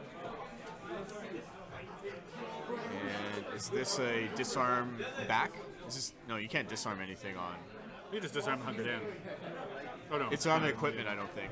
Yeah, this is just a reroll here. Discard to reroll. It's a Jetpack special. And First Order TIE Fighter special. And also a +2 modifier. So that's 1, 2, 3, 4, 5 range damage showing on Sam's dice. This is Disarm, throwing away the Holdout Blaster. Okay, so there goes the Disarm, there goes the Holdout Blaster die. So I think he was just waiting for a reroll there. Sam might just want to resolve specials here now. Get rid of that shield on Rey before applying the 3 damage.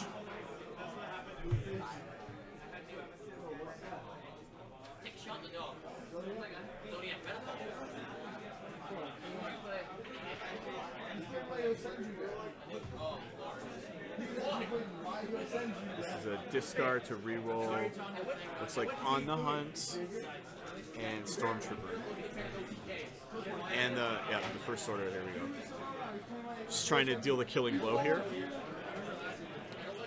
Now he rolls On the Hunt special, which is effectively the same thing at this point as the First Order TIE Fighter special. So looks like he did roll a 2 damage range side on the Stormtrooper there. So now he's showing 5 damage here. That's not quite enough to kill Rey just yet, even with the On the Hunt special. So we may be looking at one more discard to try to finish off. Try to finish it off, or maybe even start with a. Oh, I see an arm to the teeth. Actually, so this might be a killing blow here. Yeah. So we deal 5 damage to Rey. So it puts her at 9, and then you arm to the teeth, throwing Bala's weapons at Rey, and I think that's game here. Yeah, there it is. And that's the game. Congratulations to John.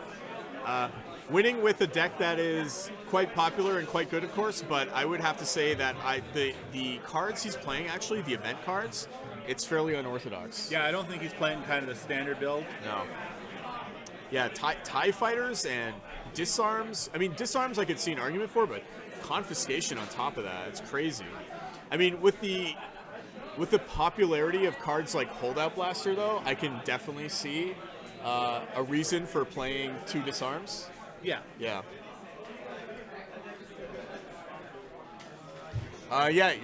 You're right, actually, Pearlietti. I don't think it's that strange for the Rey Han, because it goes so fast. There are not very many decks that are going to beat it to the Graveyard Claim.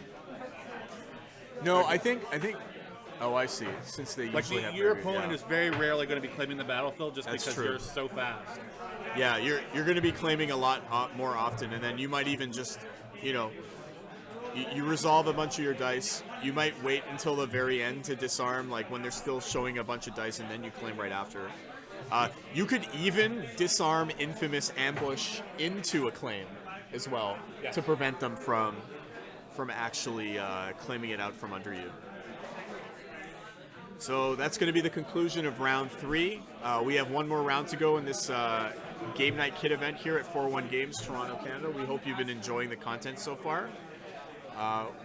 We're going to try to see if we can put on something that doesn't have Django in the last round. We can't guarantee it'll be a top table match. Like, this was the top table. So obviously, if we were to show John again, you would have to see another Django Bala deck. But we're gonna try to put something a little bit more fun. But if you guys want to see, if you guys would rather see a top tier deck on this stream, let us know. Yeah, let us know if you want to see John again, or you want to get the next table down. I mean, there is a chance that there are 2 other undefeated players after this round, but we'll see. Yes, in a 16, 17 In a 17, players, there's a 4 chance rounds. there's 2. Well, there will be 2 undefeated players There could be 3 because of the bye. because of the extra player. The extra player, okay.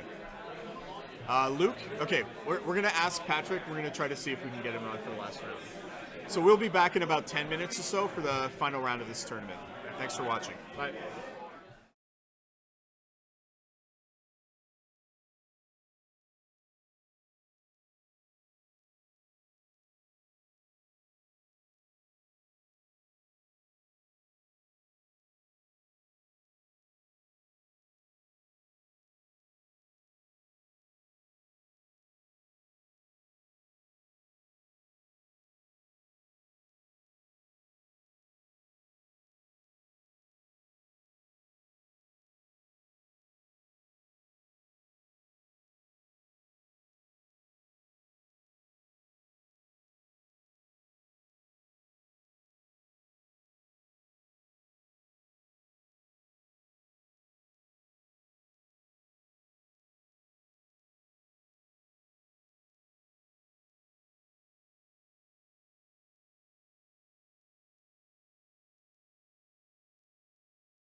All right, welcome back, guys.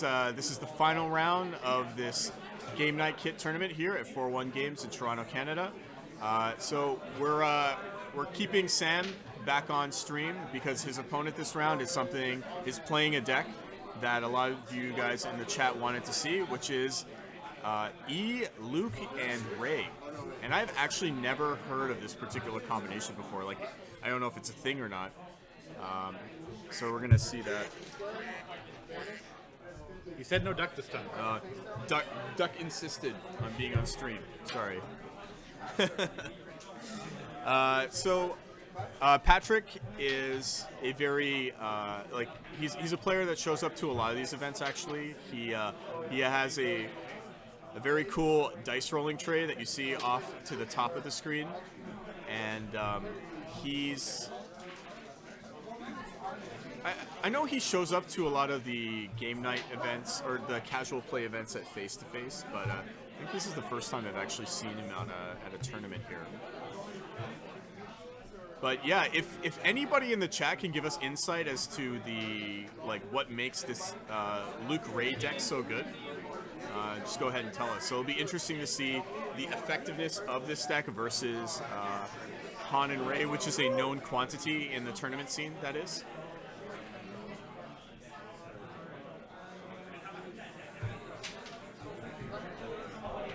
So resolving, I think did they already roll out to determine who was first player? I was trying to get the windows. Yeah. Okay. It looks like Sam decided to be the first player here, and this is the most powerful opening that these Han Ray decks have, which is a holdout blaster, overwritten with a jetpack, and now there's 2 actions remaining. So first action is to roll out Han, trying to get that 2 disrupt here. Yeah, I think forgot to put the jetpack die on there. So this is the first action, hoping to get that 2 disrupt and deny your opponent those resources. Did not get the 2 disrupt, but gets $2 instead. Has 1 action remaining. Patrick's on the ball there, pointing it out. Rolls out Ray here. And looks like, oh, there's a disrupt there. But unfortunately, fortunately for Patrick, he gets to use his money here. Now he responds with his holdout blaster. He gets an extra action. And Luke's damage doesn't require any resources here. So it's not like he has to wait to gain money in order to deal damage. Having a dice tray allows you to do those forceful throws, I guess. And he actually remembers. It's like you're rolling as a crap table. He actually remembers to use Luke's ability. Yes, something I always forget to do. Yeah. So Syrian Deathwalker, you say strong controls. Like I've never thought of Luke Hero to have a lot. I guess they do because they have force misdirection. So maybe that's one of the reasons why you're choosing to play this combo. I mean, you're limiting yourself to the amount of cards you can play, like no electroshocks and the like.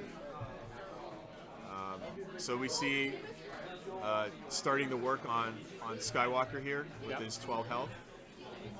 That's 3 damage off. Patrick didn't get a very good roll here, unfortunately.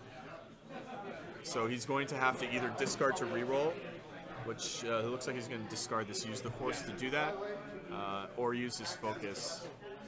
I would reroll. I would try a reroll first. Okay. Well, this is just so dangerous because.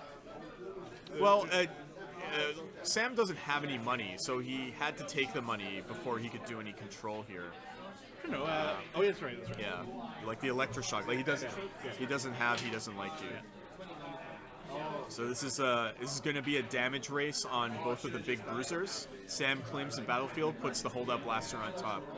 So getting that holdout blaster really early is one of the keys to the success of the Han Ray deck, because now next turn he can overwrite the jetpack with the holdout blaster, and then if he has another 2 cost or more upgrade, I see the DL44 blaster, he can then put the holdout blaster into the graveyard by overwriting it with whatever he has in his hand. And there's another copy of holdout blaster. Now this is going to get sick, because you can basically overwrite the holdout blaster with the other holdout blaster, get a bunch of actions. This might be what we're seeing here. So doesn't overwrite the jetpack. No, he had 4 resources. He had a lot to work with. Yep. Now are we going to see him? Oh, just roll out Han. Just wants that disrupt. Yeah. Doesn't get it. But that is a 2 damage side showing on Han's die there. And uses his last extra action to overwrite the Hold Up Blaster. Now gets 2 more actions, rolls out Ray. Now see if he can make something happen here. It looks like a 2 damage side on that Hold Up Blaster. So that's going to be 4 damage at Luke if he chooses to resolve it right now. Oh, I see a disarm in Sam's hand, so he might be pondering that too to get rid of that Hold Up Blaster.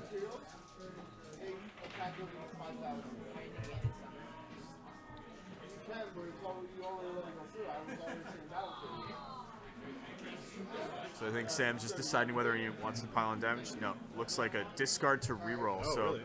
doesn't consider the. Hoping that he can take Luke down. Yeah. So now we see a total of 7 damage on 4, board. 5, 6. I think it is. He's got 1 melee as well. Oh, okay.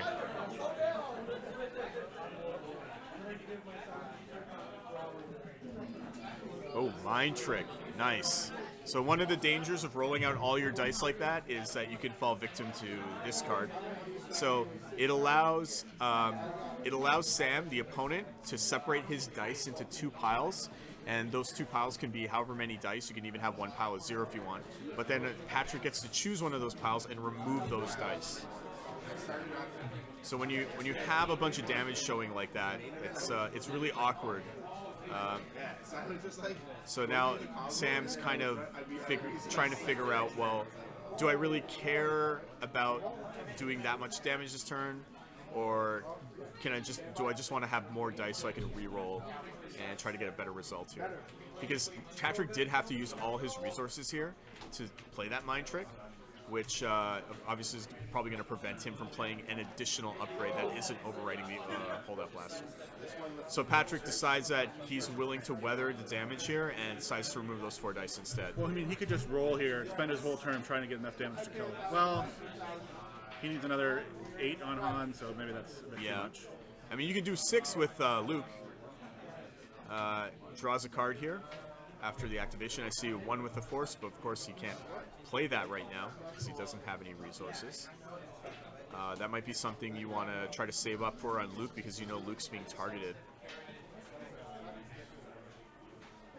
So this is overwriting the Hold Up Blaster with the DL44, forcing Patrick to remove 1 of his dice. Now, yes, it's just removing a blank, but because Luke's dice are really good, and you know Patrick's going to probably spend the rest of his turn re-rolling because Sam has no dice left to resolve, this is a good opportunity to play that blaster out. Ray rolls out here. Looks like 2 damage for a resource and a 1 melee side. Again, not that great. Plus all those ambush cards that Sam played this turn piled on 3 shields onto Han. Yep, you take those shields off, but they're going to come right back. Yeah. So I guess it's up to Patrick whether or not he wants to kind of just discard to reroll, because he can't spend the money to deal 2 damage. He has 1 resource. Oh yeah, that's true. I think he's trying to figure out whether or not it's worth re-rolling the Hold Up Blaster here. Of course, if he rolls the other 2 dice, then he no longer has access to that 2 damage if a resource doesn't get re-rolled on either Ray or Luke. The other question is, does he shift focus to Ray? You mean he's got the 2 Hold Up Blasters now. There's going to be recurring shields. Yeah. Getting Han down is going to be a challenge. Yeah, and then neither of those upgrades on Ray currently are redeploy cards. So if you go after Ray, you won't have to worry about those upgrades going on to Han.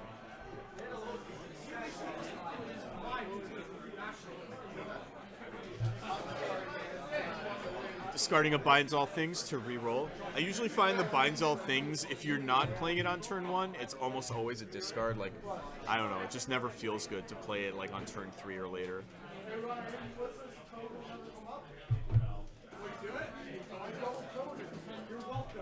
So it decides not to switch targets here, instead just trying to whittle down Han's shields. But I mean, you know that Sam claimed the battlefield. Did he? playing the battlefield? Yeah. I So- would. That was just a waste. Yeah, because you know that Sam's just going to draw that hold up blaster again, so he's just going to get that shield back. But here's a willpower. Maybe I just would have done that and just put the damage onto Ray instead. Yeah. Alright, so we know that Sam is drawing a hold up blaster, and then decides deflect is useless. Looks like a lightsaber, an unpredictable, and a Jedi robes, in addition to a use of the Force, is what Sam drew. Another mind trick for Patrick. I mean, after that mind trick, I mean, it was a huge mind trick, but Patrick wasn't really able to capitalize on that turn. So here's overwriting the jetpack for the holdout blaster for free, getting 2 actions now. Let's see if he tries. No, he tries not to go for the disrupt play again. Instead, opting to try to pile more damage onto Luke with this big Ray reroll rollout. One more action remaining for Ray, or sorry, for Sam here.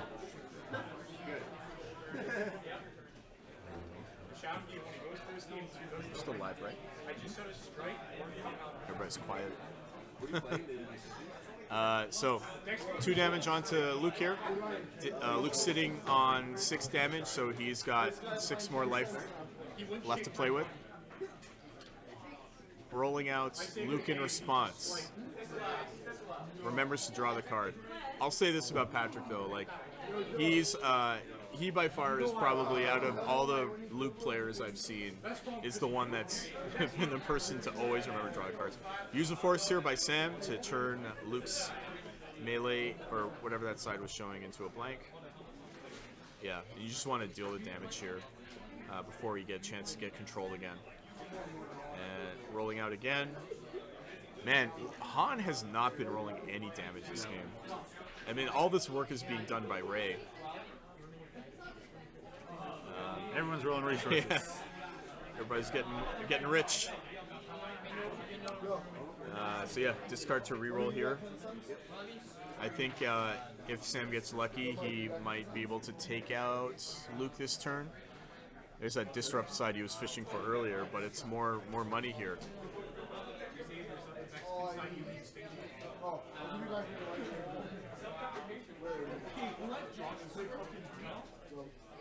Another willpower? Yeah. So now Han's sitting on 6 damage. I can't remember. Did Sam forget to put a shield onto? Or no, he. Or what? Right. He did put the shield on, but then it got meleeed out. Oh man, if I would see now, if you were playing blue villain, that's the kind of roll you want to see. But there is 2 damage showing and a 1 melee damage as well. Defensive stance. 2 on Luke, probably. Yep. Yeah, I mean, usually against the Ray Han deck, you wouldn't have the luxury of this much time, I don't think. Yeah. Yeah, especially with the opening hand he had with the hold-up blaster, jetpack, that sort of thing, right? Like if Sam had got that 2 disrupt on the first turn, I think this game Well, 7 would damage be a is lot not bad different for that here, roll. yeah. So 7 damage. And an additional 1 for melee. Yeah, not quite enough to kill Luke at this turn.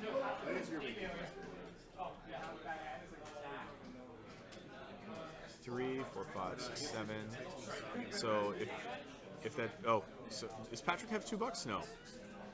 I can't see if he has any money. Patrick has no money. He has no money, so he can't even mind trick here. No, but Can't mind trick, can't deflect. Just going to discard to reroll to try to. We need to deal 4 damage to kill off Han here. So I see 1 resource on Luke. I see a +2 and a 1 melee. So it gives Sam the opportunity to like crunch Luke with a massive 7 damage swing here. So now Luke is sitting at 10 damage. And 11 damage with that Ray melee side showing on Sam's side here.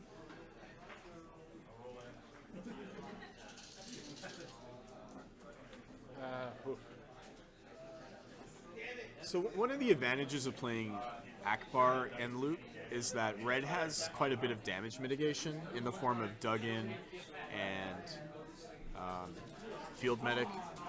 But, Yeah. but as we're seeing here, I think here Yeah. you might consider claiming the battlefield to deny that, because you Hold-Out know that the Blaster. hold-up blaster is coming out, so you know he's going to do damage to Luke before anything else happens. I don't even think you need the holdout. I mean, he could draw another DL-44 blaster and He do could. the same thing. He could, but he has Yeah. to draw into it. Yeah.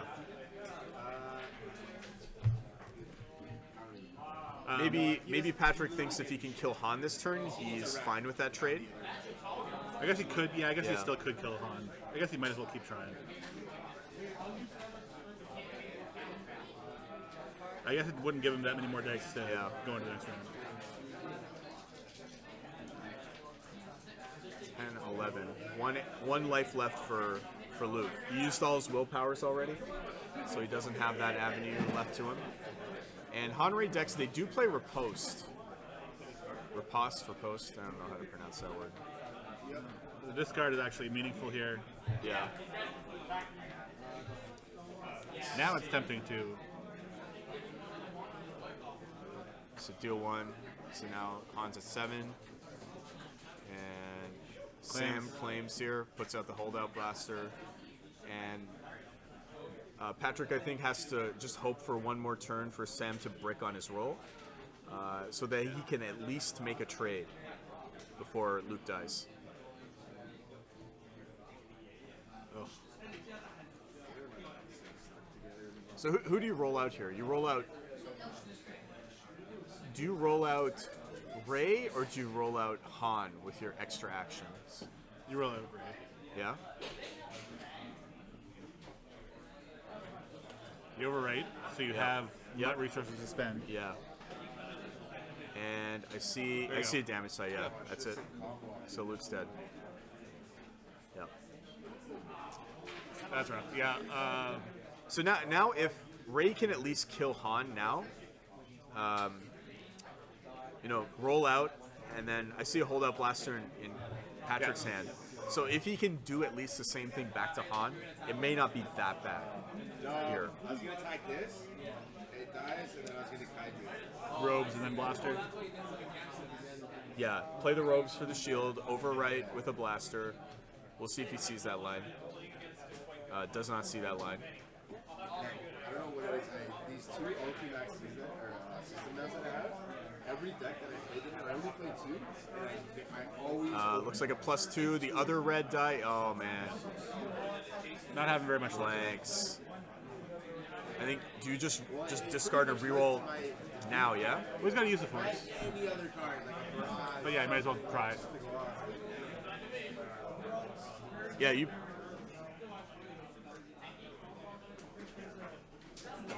Yeah, I don't know. I think I agree with you. I would have played Use the Force there. Because see, now he didn't even. The problem with that is Yeah. like there is one resource. Electroshock is That's true. a reasonable possibility you have to account for.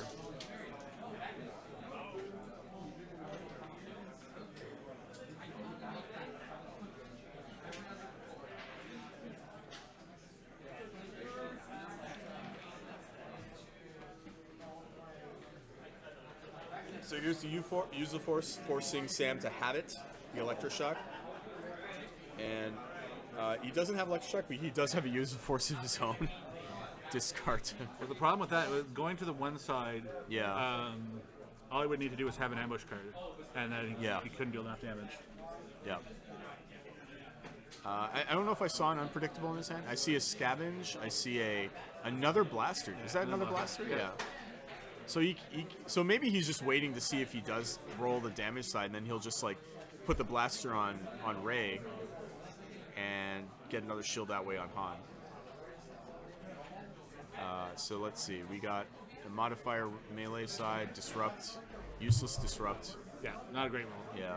But I mean, this is what Patrick needs to stay in this game. This sort of not great luck by Sam. I mean, Sam's still in a great spot, right? I mean, and Patrick has to kill Han just to return to even here. And he only has one card left in his hand. to get that damage. And the other thing is, like, he needs to roll a 1 out of 6 chance here to get the 1 damage side, because the 2's not going to do it. He does get it. So now we're going to see Sam, I think, if that is indeed a blaster in his hand, yeah, there he goes. So he gets the ambush, he gets the extra shield, so now Han can't die here. And he removes, with the blaster here. And he does get that extra action because of Rey. Now the work starts on Rey. Han takes 3 damage, now he's at 1 damage here. He still had another action spent. Oh, right. Okay. Discard to reroll. Oh god. Okay, here's a big roll. Another 5. But I think He he does have a resource. Yeah, resource dice. Okay. So Han's sitting at 9 damage now. Not exactly right. Yeah. So yeah. He had 8 damage before. Yep. I'm gonna just go. Like, give him a second. Yeah. So one of the things is when you take the 2, you take the 2 damage off, and then you're just like, oh wait, I forgot to put that on. You gotta go fix it. Yeah. So Travis is gonna go and just make sure. No, I think they figured. Yeah, did they figure it out? Figured it out. Yeah. There we go. They got it. No intervention necessary.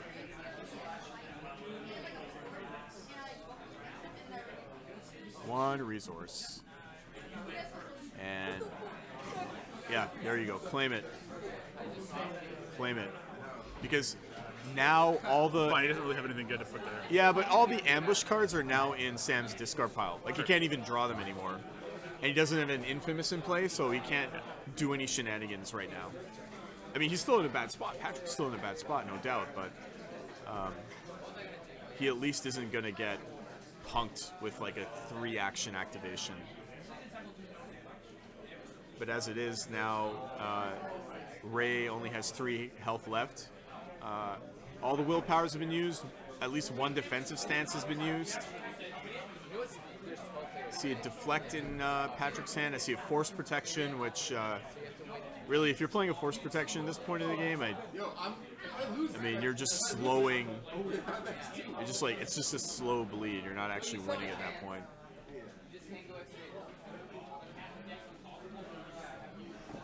So here's an overwrite with 1 with the force? No, force protection. Okay. I don't think that's probably... I don't think that was the best play here. I think I would have rather overwrote the hold-up blaster with my 1 with the force. Because you have no blank sides. That's fine. Does he need the resource for something? No, maybe. Maybe for the hold-up blaster damage? I'd still use, like, the lightsaber. Yeah, it's not been good. He was getting so much rep and it was ass, but because everyone didn't want to tell him, right? So I'm like, yo, what if I make a good one? Think about how much rep I give him. Speaking of 1 of the force. I put this on the wrong thing.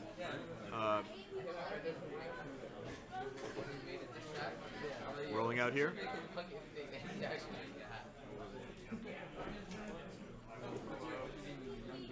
So 2 resource, 2 damage. Not enough to kill, but doesn't matter really. I mean, if you don't get it with this roll, you'll probably get it with the Han rolls. And Sam has all the time in the world.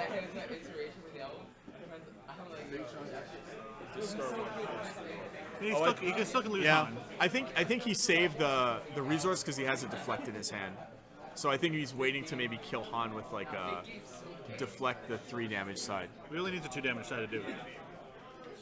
Oh, that's true. Yeah. This is the one time where not rolling damage saved Han here. Although he can deflect the hold-up blaster guy. You're right. Okay. But he doesn't see it. I mean, is he just not seeing it? I guess. Yeah, and I don't think Patrick has played a ton. Oh, I see. Yeah. And he had like the Trillium and everything. He had like and Alec draws Dark Wolf. So yeah, if anybody in the chat could just tell us the appeal of the Luke Ray deck, like I'm sure you guys wanted to see it for a reason. Is there a reason why it's better than say Qui-Gon Ray or? All right, Patrick concedes. Yeah. So I mean, the consolation here is at least Django wasn't involved in this game. So you guys got to see Blue Heroes, which, I mean, unless you're playing a Hanrei deck, like, or a Luke Akbar deck, which is a lot of people say is tier 2. You know, Blue Hero is missing something, I think, in the core set to make it competitive. I mean, you have Kylo, and you have that Kylo Dooku, and I think, you know, one of the reasons that works is that you have the amazing economy boost that Sith Holocron gives you. Yep. I mean, it's really Sith Holocron that makes playing a majority blue villain deck so viable. Whereas, you know, even the training day decks, you can play it binds all things, but you know, as we saw maybe a couple of matches ago, like, you know, you play binds all things like turn 3 and turn 4, you won't be able to, like, it's not as appealing as getting it turn 1. Yeah. So, I mean, it's good that we got to see it, I suppose. Qui-Gon Rey is good. Dark Tongue. Younglings. Yeah. Yeah, that's another deck, actually. Both I did those decks think are of that. okay. Gandork mentioned the Younglings deck, which Yeah. is 2 Padawans two and Padawans Elite Rey. and Rey. Yeah. I haven't seen that played too often, but In theory, it seems like it would be a good deck because it allows you to play lightsabers turn 1 yeah. on the Padawans, and then you have all that focus that the two focus phase, or the one focus phase Sure. that But you the have 2 on days 2 with Padawans. focus. Yeah. Zutiug, the Younglings, is what we just described. Yeah, it's Elite Rey, 2 Padawans, mono blue. It works because the Padawan's ability is, if it doesn't have an upgrade on her, she gets to play a weapon on her for free. Not for free, sorry, for -1 resource. So turn 1, if you have a lightsaber or Luke Skywalker's lightsaber in your hand, you can play a lightsaber on her with her starting 2 resources. Yeah, and then Padawans also have, I believe, 3 damage sides. It's like 1 damage, 1 damage, 2 damage, and it also has a focus. And I forget what the last one. I think it's a resource and a blank, obviously. Yeah. So the thing we have to remember is when the designers put this game together, they're usually designing the first few sets in conjunction, Yeah. and then deciding on the distribution of cards between those sets. So there are going to be some archetypes of decks and some colors that probably aren't going to get rounded out until we're 2 or 3 sets into things. Yeah. And you know, the pieces that they're missing will be coming up either in Spirit of the Rebellion or maybe even in the set after that. Yeah. It's really tough with the smaller card pool to make sure that everything is going to be equally viable. And it's really interesting that over time to have things kind of slip up and down the power curve. Yeah, I think we've seen one card, I think, that was spoiled in Blue Hero. It was it's that support that when you roll a shield die out, like when you roll a die out with a shield face on it, you can exhaust the support, I think, to, was it remove a die of the opponent? Something like that. I don't remember. Yeah, but a lot of people are saying that that card is going to be something that might make the training day deck a lot better than what it is currently. So I think there was some talk about putting some casual games on afterward. Oh, really? I don't know. Shane, the player that you saw, a guy saw in round 1 with the Kylo Dooku deck, said he was willing to play a couple of casual games on stream. I guess that's a question for the stream. You guys, would you like us to keep going with a few casual matches, or are you guys ready to find something else interesting to do this afternoon?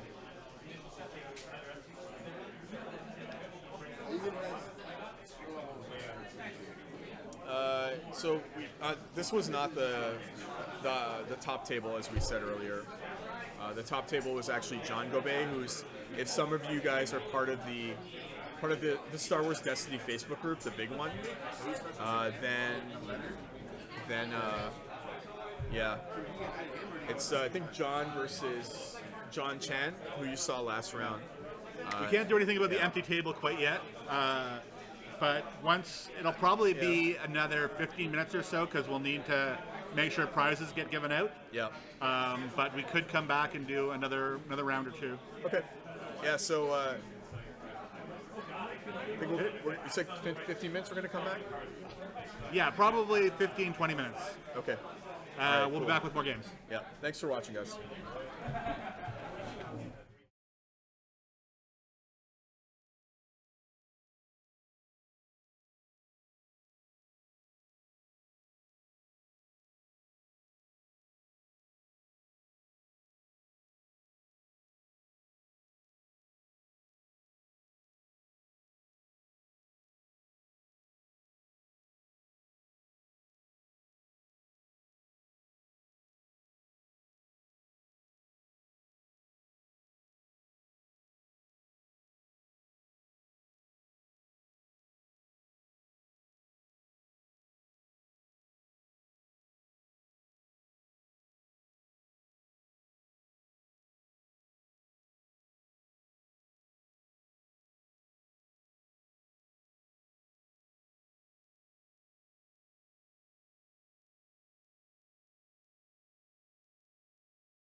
Hey guys, so thank you for watching our tournament, but we managed to convince a couple of players that were in this event to just stick around, play a couple of casual games.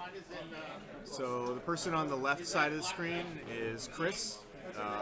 For those who are watching the entire stream, he was the one playing the Django double trooper deck earlier today, and his opponent, Shane, was the player who was playing the E-Kylo E-Dooku deck at the beginning of this tournament. So it looks like Chris has decided to play the variation on the Django Bala Trooper deck, which is replacing Django with Phasma. We'll see in a second if this one is the version that plays 2 dice on Phasma or 2 dice on Bala T. I played the 2 dice on Phasma version, because I believe that Phasma's dice are actually really strong. Balatik can be Balatik, while really good, can sometimes die in one hit, so you just want to be worried about the potentially losing a lot of that extra die just from a lucky roll by your opponent. So Shane, instead of playing the E-Kylo E-Dooku deck right now, he's playing what I've heard referred to as the General Value deck. So this is a rainbow villain deck that runs 2 dice General Veers, and I can't remember if it has enough space for 2 dice of Balatik, or if it's just 1 Bala and 1 Night Sister. And so the reason why it's called value is that it just basically plays every villain removal card available in those 3 colors. And Night Sister, even though it's a force user, it does have range dice, so you have a lot of consistent damage when it comes to rolling out your damage sides. I think it plays data pads too, so it's actually a fairly slow deck. And I think it runs endless rank. No, it can't run endless ranks because it has to be a red card. A red non-unique character, yeah. So Electroshocks, I don't think it's running Use the Force. I think it's running Feel Your Angers. Yeah, Electroshocks, Feel Your Angers. Cannon Fodder, perhaps? I can't remember if Cannon Fodder is a red character again, or not.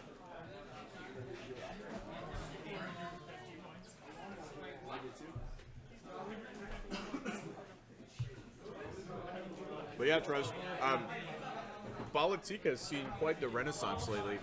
Yeah, I mean, everyone thinks his ability is great and then always forget to use it, but 11 points for 2 dice to start with, it's really good. I mean, you obviously have Ray that's 2, unlike Ray, Balatik's dice is a little more consistent.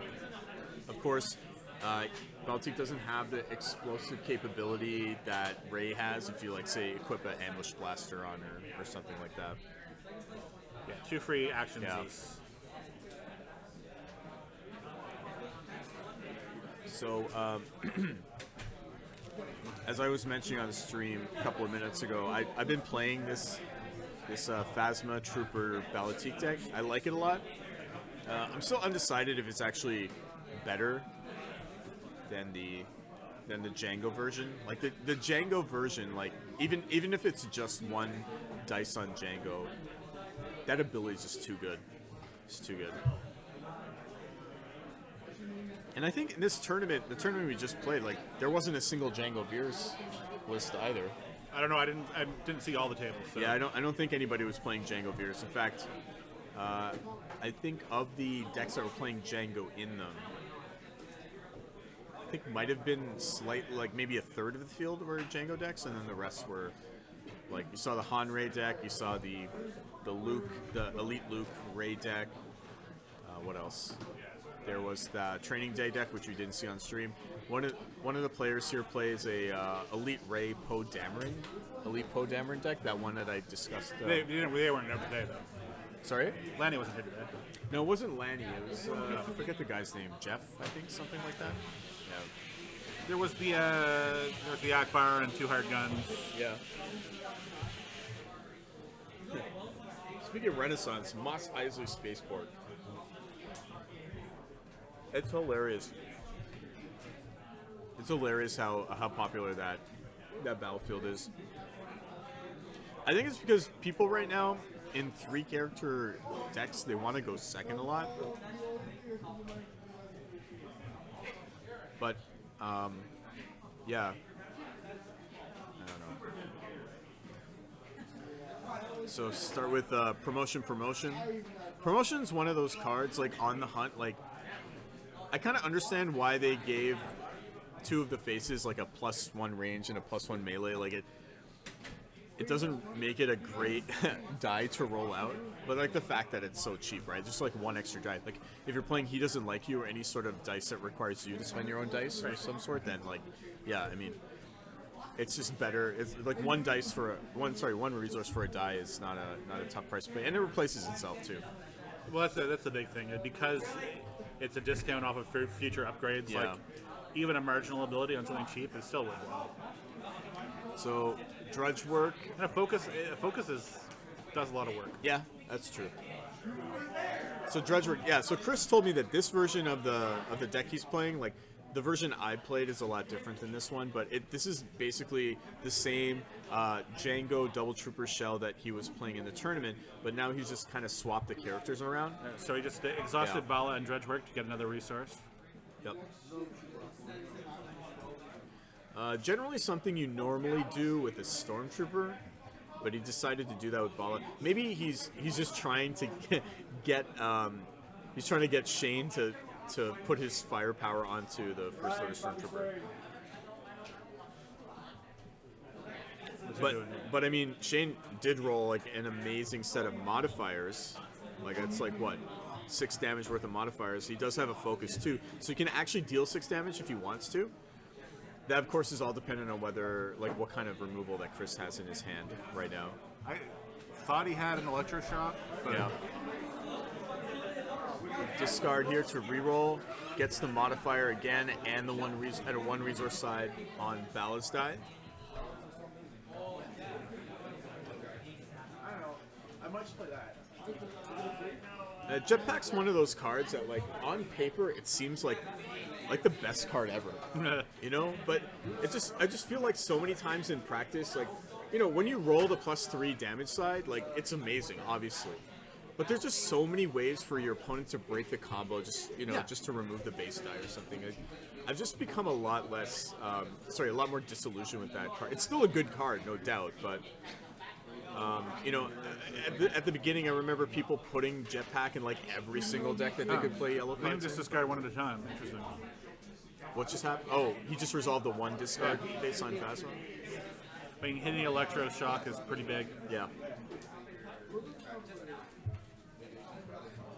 No, I think he was just. I mean, I think he was going to resolve it, but he was just doing it 1 at a time. Maybe you wanted to see what. No. You said he only resolved the 1. No, he did. Yeah. Okay. Well, but why? What do you think the advantage there is? I guess you're delaying Yeah. without having to pass and potentially lose the turn. Yeah, that's true. Yeah. So F11D rifle on Balatik here. So he's assuming that Chris is going to go after Balatik first, so that's why you put the redeploy card on there. Yeah. So now, rolling out the Trooper, looks like 3 damage. Yeah. So he used the Guardian ability and took up that 2 damage dice. Yep. So in Shane's deck, you want to play the Electroshocks as quickly as you can. You can't really sandbag them, because once Balatik dies, you can't play them at all. I don't think there's a lot of cards besides Electroshock that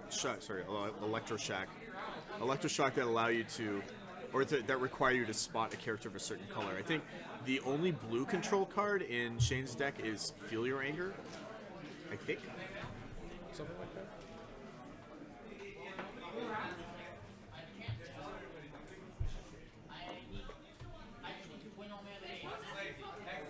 Yeah, Syrian Deathwalker, Jetpack is the most unreliable dice ever. If you have to rely on it to save your bacon, it's never going to.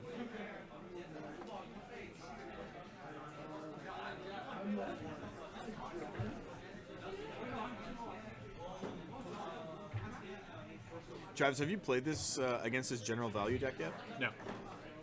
Yeah, this is. I think this is a deck that Shane is is starting to transition into. Like he's been playing that Kylo Dooku deck quite a bit. So I know that he plays a lot on TTS. oh really? Tabletop Simulator? Yeah. I think he does. I remember him talking about playing online. I played a couple of times with him on TTS. I mean, he's a family man, right? So he doesn't have the amount of free time that some of us have. Oh, So no, but he has, after his daughter goes to bed, he's got some hours to spend. That's what I mean, though, right? You can't always come out to like 401 or face to face or anything like that. So Yeah, he's usually good to come out to a couple tournaments a month and then usually one night a week. But he also runs a kind of a popular Netrunner meetup on Wednesdays, so he doesn't always have time for Destiny. it's true. Destiny's his B game right now. Ever since Conquest shut down, I don't know. I think Destiny might be his A game. I know he gets frustrated with Netrunner, so. Netrunner's at that point where the card pool is so big that it's really hard for people to get into it. And then plus, I mean, I don't know if you want to say that Netrunner's like a solved game at this point. Yeah. Like with for those of you who are familiar with it, there's like a bunch of cards that have been released in the last year or so that have really, like in a certain faction that made that faction, for the runner side at least, to be the best faction.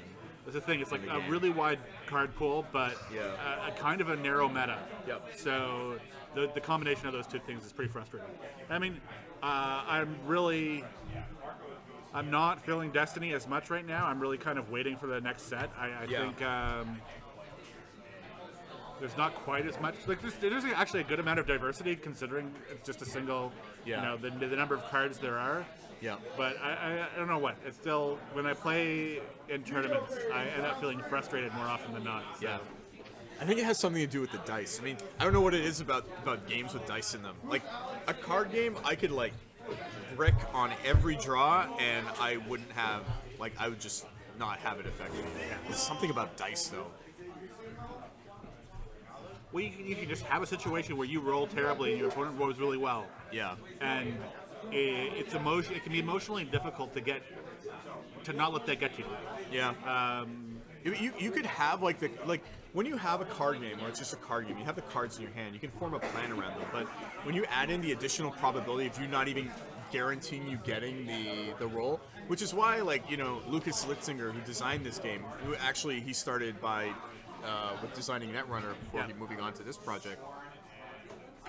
The ability to discard a card to re-roll dice. I think if it didn't have that mechanic in this game, it would not be as. It wouldn't work at all. Yeah. Popular as it was. The other aspect of that is because it's just a single round. Yeah. So luck can play a very big part of your tournament results. And when it comes to kind of games like this, living card games, collectible card games, you know luck is a part of it, but you're hoping if you go spend a day at a tournament that, if you play well, then you're going to be in the top of the tournament. But it feels a little bit like maybe more like poker, where on any given day, luck may have a bigger impact on your game. Like the better players will still be at the top and be successful in the long run. I don't play a lot of poker, but I've heard it's actually the opposite. I mean, you don't play poker when you're trying to win. I mean, anybody in the chat wants to correct me because I'm actually a lay person when it comes to playing poker. I mean, winning or losing individual hands doesn't matter that much. No, it's about like playing but percentages. I'm talking and stuff about like not individual hands. I'm talking about tournaments. Sure. Where it's like you have success in the long run. Yeah. And again, and tournaments make it even harder to be. You got to play in a lot of tournaments to have the one big payoff. Yeah. But That being said, I mean, John won that box tournament. Not the box. I think it was a box tournament that we held a couple months ago. The one that he won with the Padme Double Rebel Trooper deck, and now he just won this tournament. I mean, there's a reason why people are different John won this one. No, it was John Gobet, wasn't it? Yeah, but John Gobet didn't win this tournament. I thought he won on tiebreakers. No, Chan won on tiebreakers. You sure about that? I'm positive. Because I was standing there and they were talking to him. They were talking about how like John said, "Oh, I just have to deal one more damage to you." So John Chan won by 1 point of damage in the tiebreaker. Okay. Because maybe he had walked into the wrong. They've time had that. the same characters. Yeah. He had Django left with 8 damage on him. and John Gobet had Bala with 7 damage. Yeah. So John had 2 total remaining health. Gobet had 1 total remaining health. I see.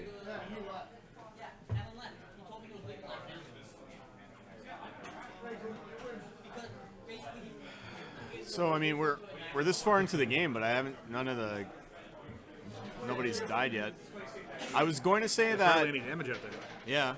I mean, that Night Sister looks like it's taken a couple of damage, but that's probably because of the rerolls that's 3 on been doing. Politic as well. I mean, at this point, when I see a bunch of upgrades on the other side, like Politic's usually dead within 1 roll or 2, but it does. I mean, Shane has played 2 I Don't Like You and 1 Electroshock. His other Electroshock was discarded, so things are going to get painful for him soon, I think. Yep. So one of the things I'm interested to see, because like I said earlier, this deck is basically Chris's Double Trooper Django deck, except with a different character set. And the Guardian ability on Phasma allows the Stormtrooper to absorb a bunch of that damage, and I do believe he's running 2 Endless Ranks in this deck as well. So he can rebuy the Stormtrooper after he eats a bunch of damage.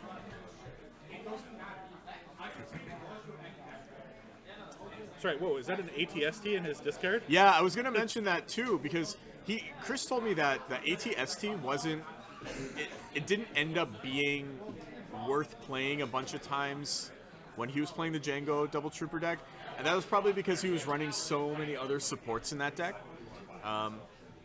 So I wonder, I'm interested to ask him why he decided to keep it in this version. Maybe I think this version, deck for him still is a little bit experimental. So. I see. Man, I really wish ATST was good. It's a shame that the villains don't have a comparable support to, like, say, the Millennium Falcon that the heroes have.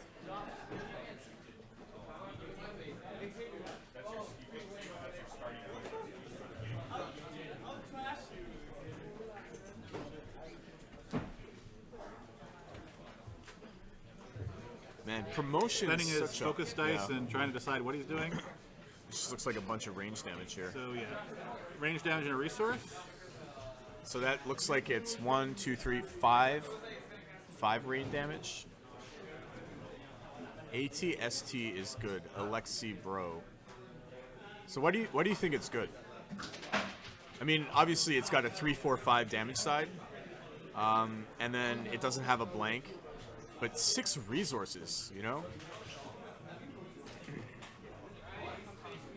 Okay, so you're saying that, like, later on, when more resource generation becomes available, it'll become good? I mean, yeah, you can make that argument. You could also make the argument that Millennium Falcon will also get played a lot sooner. Launch Blade will get played a lot sooner, right? I mean, those are hero cards versus the villain card. Yeah, and I think when you start getting to the point where, like, big resource plays are coming into things, you're going to see people, seeing Disrupt be more of a factor. Yep.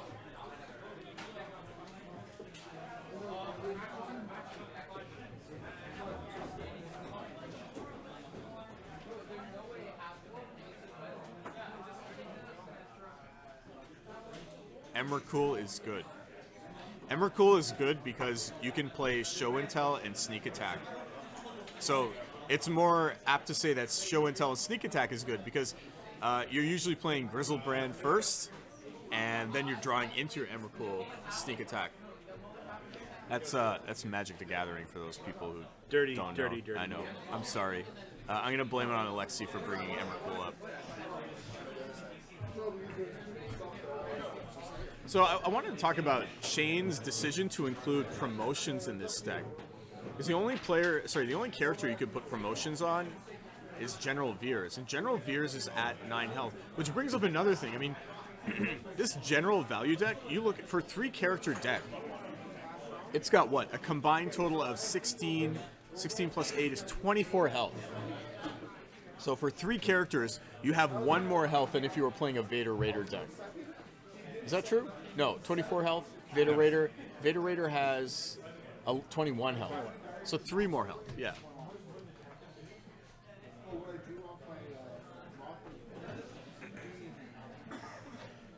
Alexi, I would argue that we already have a sneak attack like card, but it's built in the aggregate. So Poe plus Emperor's Throne Room.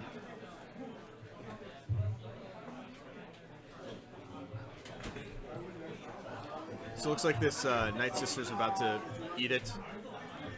2 health left. Phasma and Politic still haven't taken any damage. I think this is just like a bunch of weak rolls here on Chris's part. So rolling out Phasma.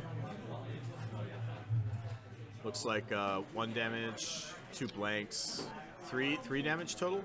3 damage, 1 shield, 1 blank. Are those both ones? Are they? Yeah, I think it's just 2 damage. We need a bigger screen.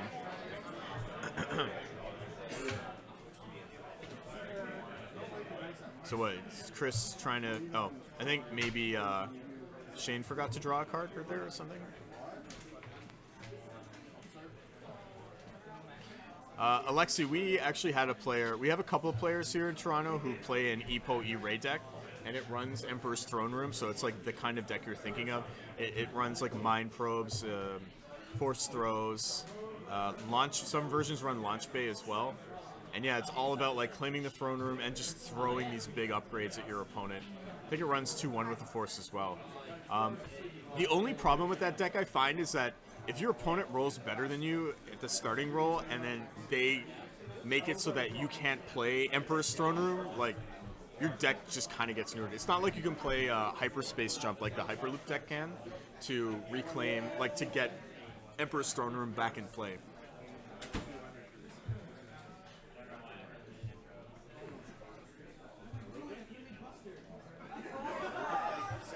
Yeah, launch big.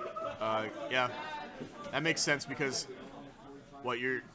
if you discard it from your hand, then you can only deal like 4 or whatever with the launch bay, right? That's fine, but if you've just looped up to that point, you can play it out. No, you can't loop in that deck. He's talking about Epo E-Ray, yeah. Yeah, I can't really see how that works. Yeah, and you don't have cunning. That's true, yeah, Alexa.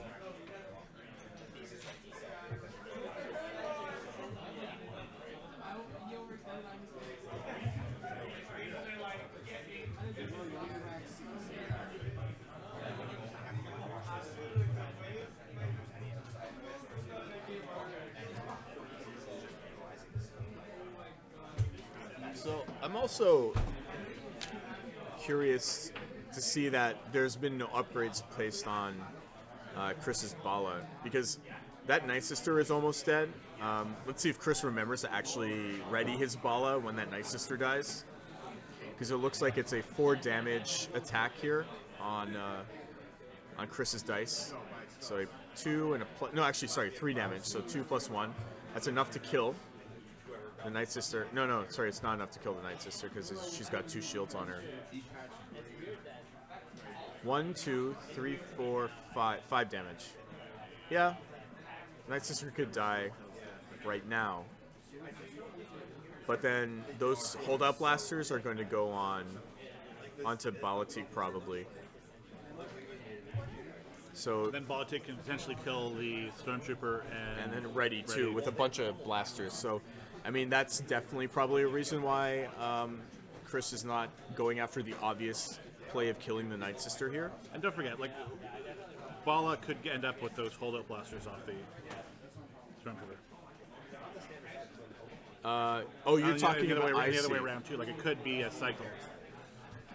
So it's a question of who wants to kill who's no-name guy first. Man, it's an interesting position. I mean, like, what do you do in this situation?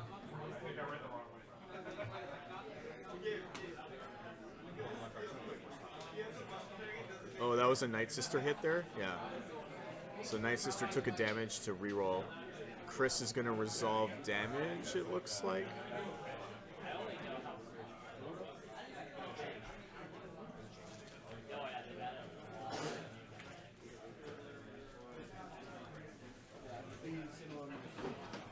How much damage does he have? Oh, he has enough to kill Bala.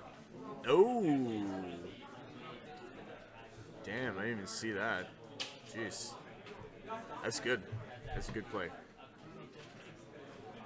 Wait, so Bala is dead? Because he just moved it. Okay, yeah, there you go.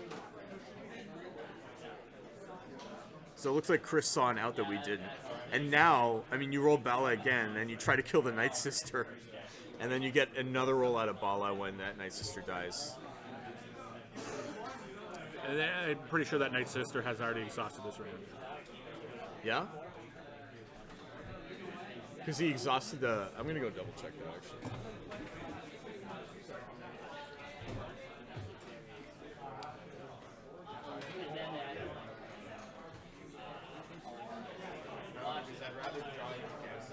Oh, or I was wrong.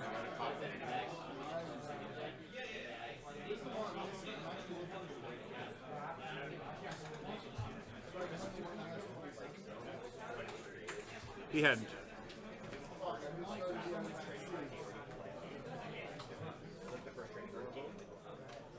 Alright.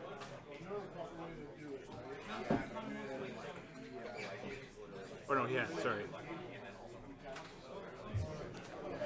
Seeing as though it's not ready, Trudgeworth.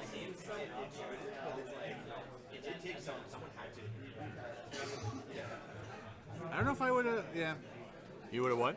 I would have been tempted to roll the ball out because you could have killed the Night Sister. Yeah. Oh no, yeah. Okay, so pretty good damage rolls from Night Sister here. Doesn't But matter. that's, yeah, it doesn't matter. Now it's Veers versus the world. I'm not loving Veers' chances. He's got a lot of guns on him, and he's got He 3 can damage one-shot something. sides. He can like Yeah. one-shot Bala here, but there's nothing on him. How much damage does Phasma have? Phasma should have... You need to deal 11 to Phasma, right? Yeah. Yeah. You can't do it. No. I think Shane made a couple misplays here. Yeah. It could also be he just didn't draw enough removal early, or this last Well, no, round. but he burned it all early. Oh yeah, I was. But he played 3, right? Okay. And the other Yeah. electroshock was gone. So what was that? A flank? Yeah. I think flank on Chris' side.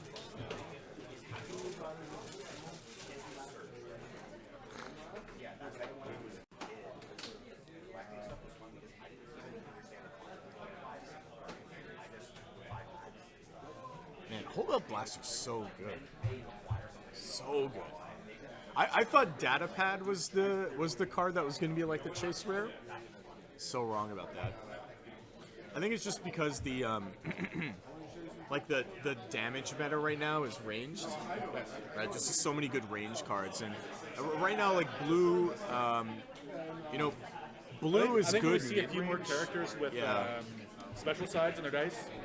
We'll see data pads. Like with data pads, they're seeing enough play, but we'll see more. Yeah. Yeah, you don't really need anything like the combos with Holdout Blaster, like they're all just gravy, right? Whereas the reason you want to play Datapad usually is so you can chain into a special, so it requires something else to set them up. Right. But even if you don't have any Ray shenanigans, or even if you don't have any like, shenanigans we're seeing here, where you're just like throwing Holdout Blasters all over the place. Even if you don't have that, it's still a good gun. You can play it in any deck. Any deck.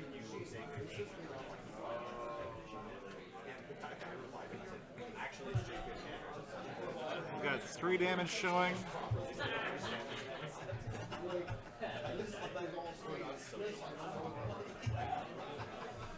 Four damage showing. He just spends a little time here re-rolling.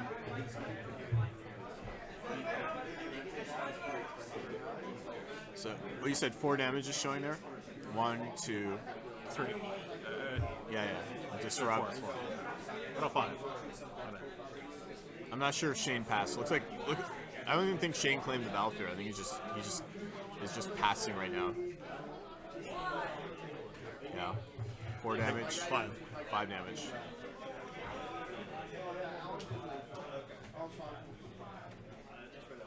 Takes 2 shields, probably 1 on the trooper. No, 2 on Phasma.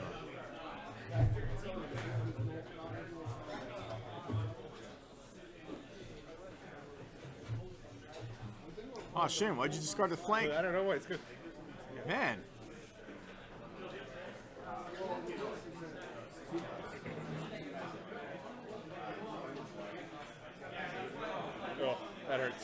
That hurts. Why is it when? I think Shane may have had enough. Why is it when? Yeah, so that You're looks always like a concede from Shane. Yeah. Okay. You know, I will say though that this I was playing against Shane. He was playing this general value deck a couple of days ago, and I was playing the Kylo Uduku deck. It's actually this general value is good against that deck. Yeah, I mean his rolls were he had some bad rolls. Yeah. He had some decisions I think he could have optimized a little differently. Yep. But it still feels like some of the aggro decks you're still gonna lose things really quickly. Anyways, I think we may call it a day here. Yeah. We gotta do some tear down of all the equipment. But thanks for coming out and watching.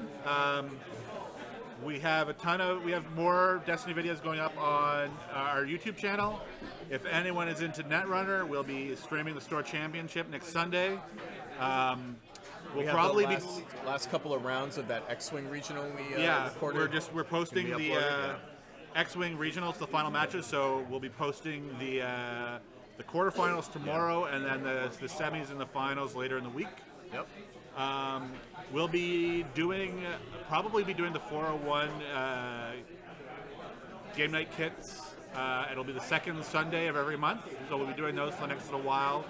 Other than that, we don't really have anything locked into the schedule, but if you check out vttv.live, we usually kind of post our upcoming events there. And as Travis had mentioned earlier, like if there's any kind of content you guys are interested in seeing, like one of the things we were throwing around as an idea was like there are a lot of really good Star Wars Armada players in Toronto. And there's the Gen Con champion, the Canadian champion.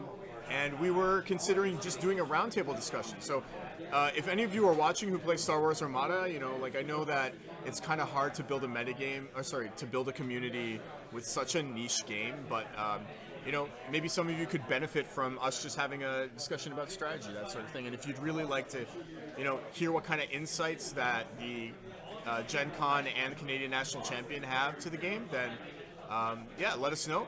And we'd love to put stuff like that together, you know, like we're always looking to branch out, produce some unique content for the FFG gaming community. Anyways, I think that's it from us. Enjoy the rest of your weekend, and we'll see you soon. Bye.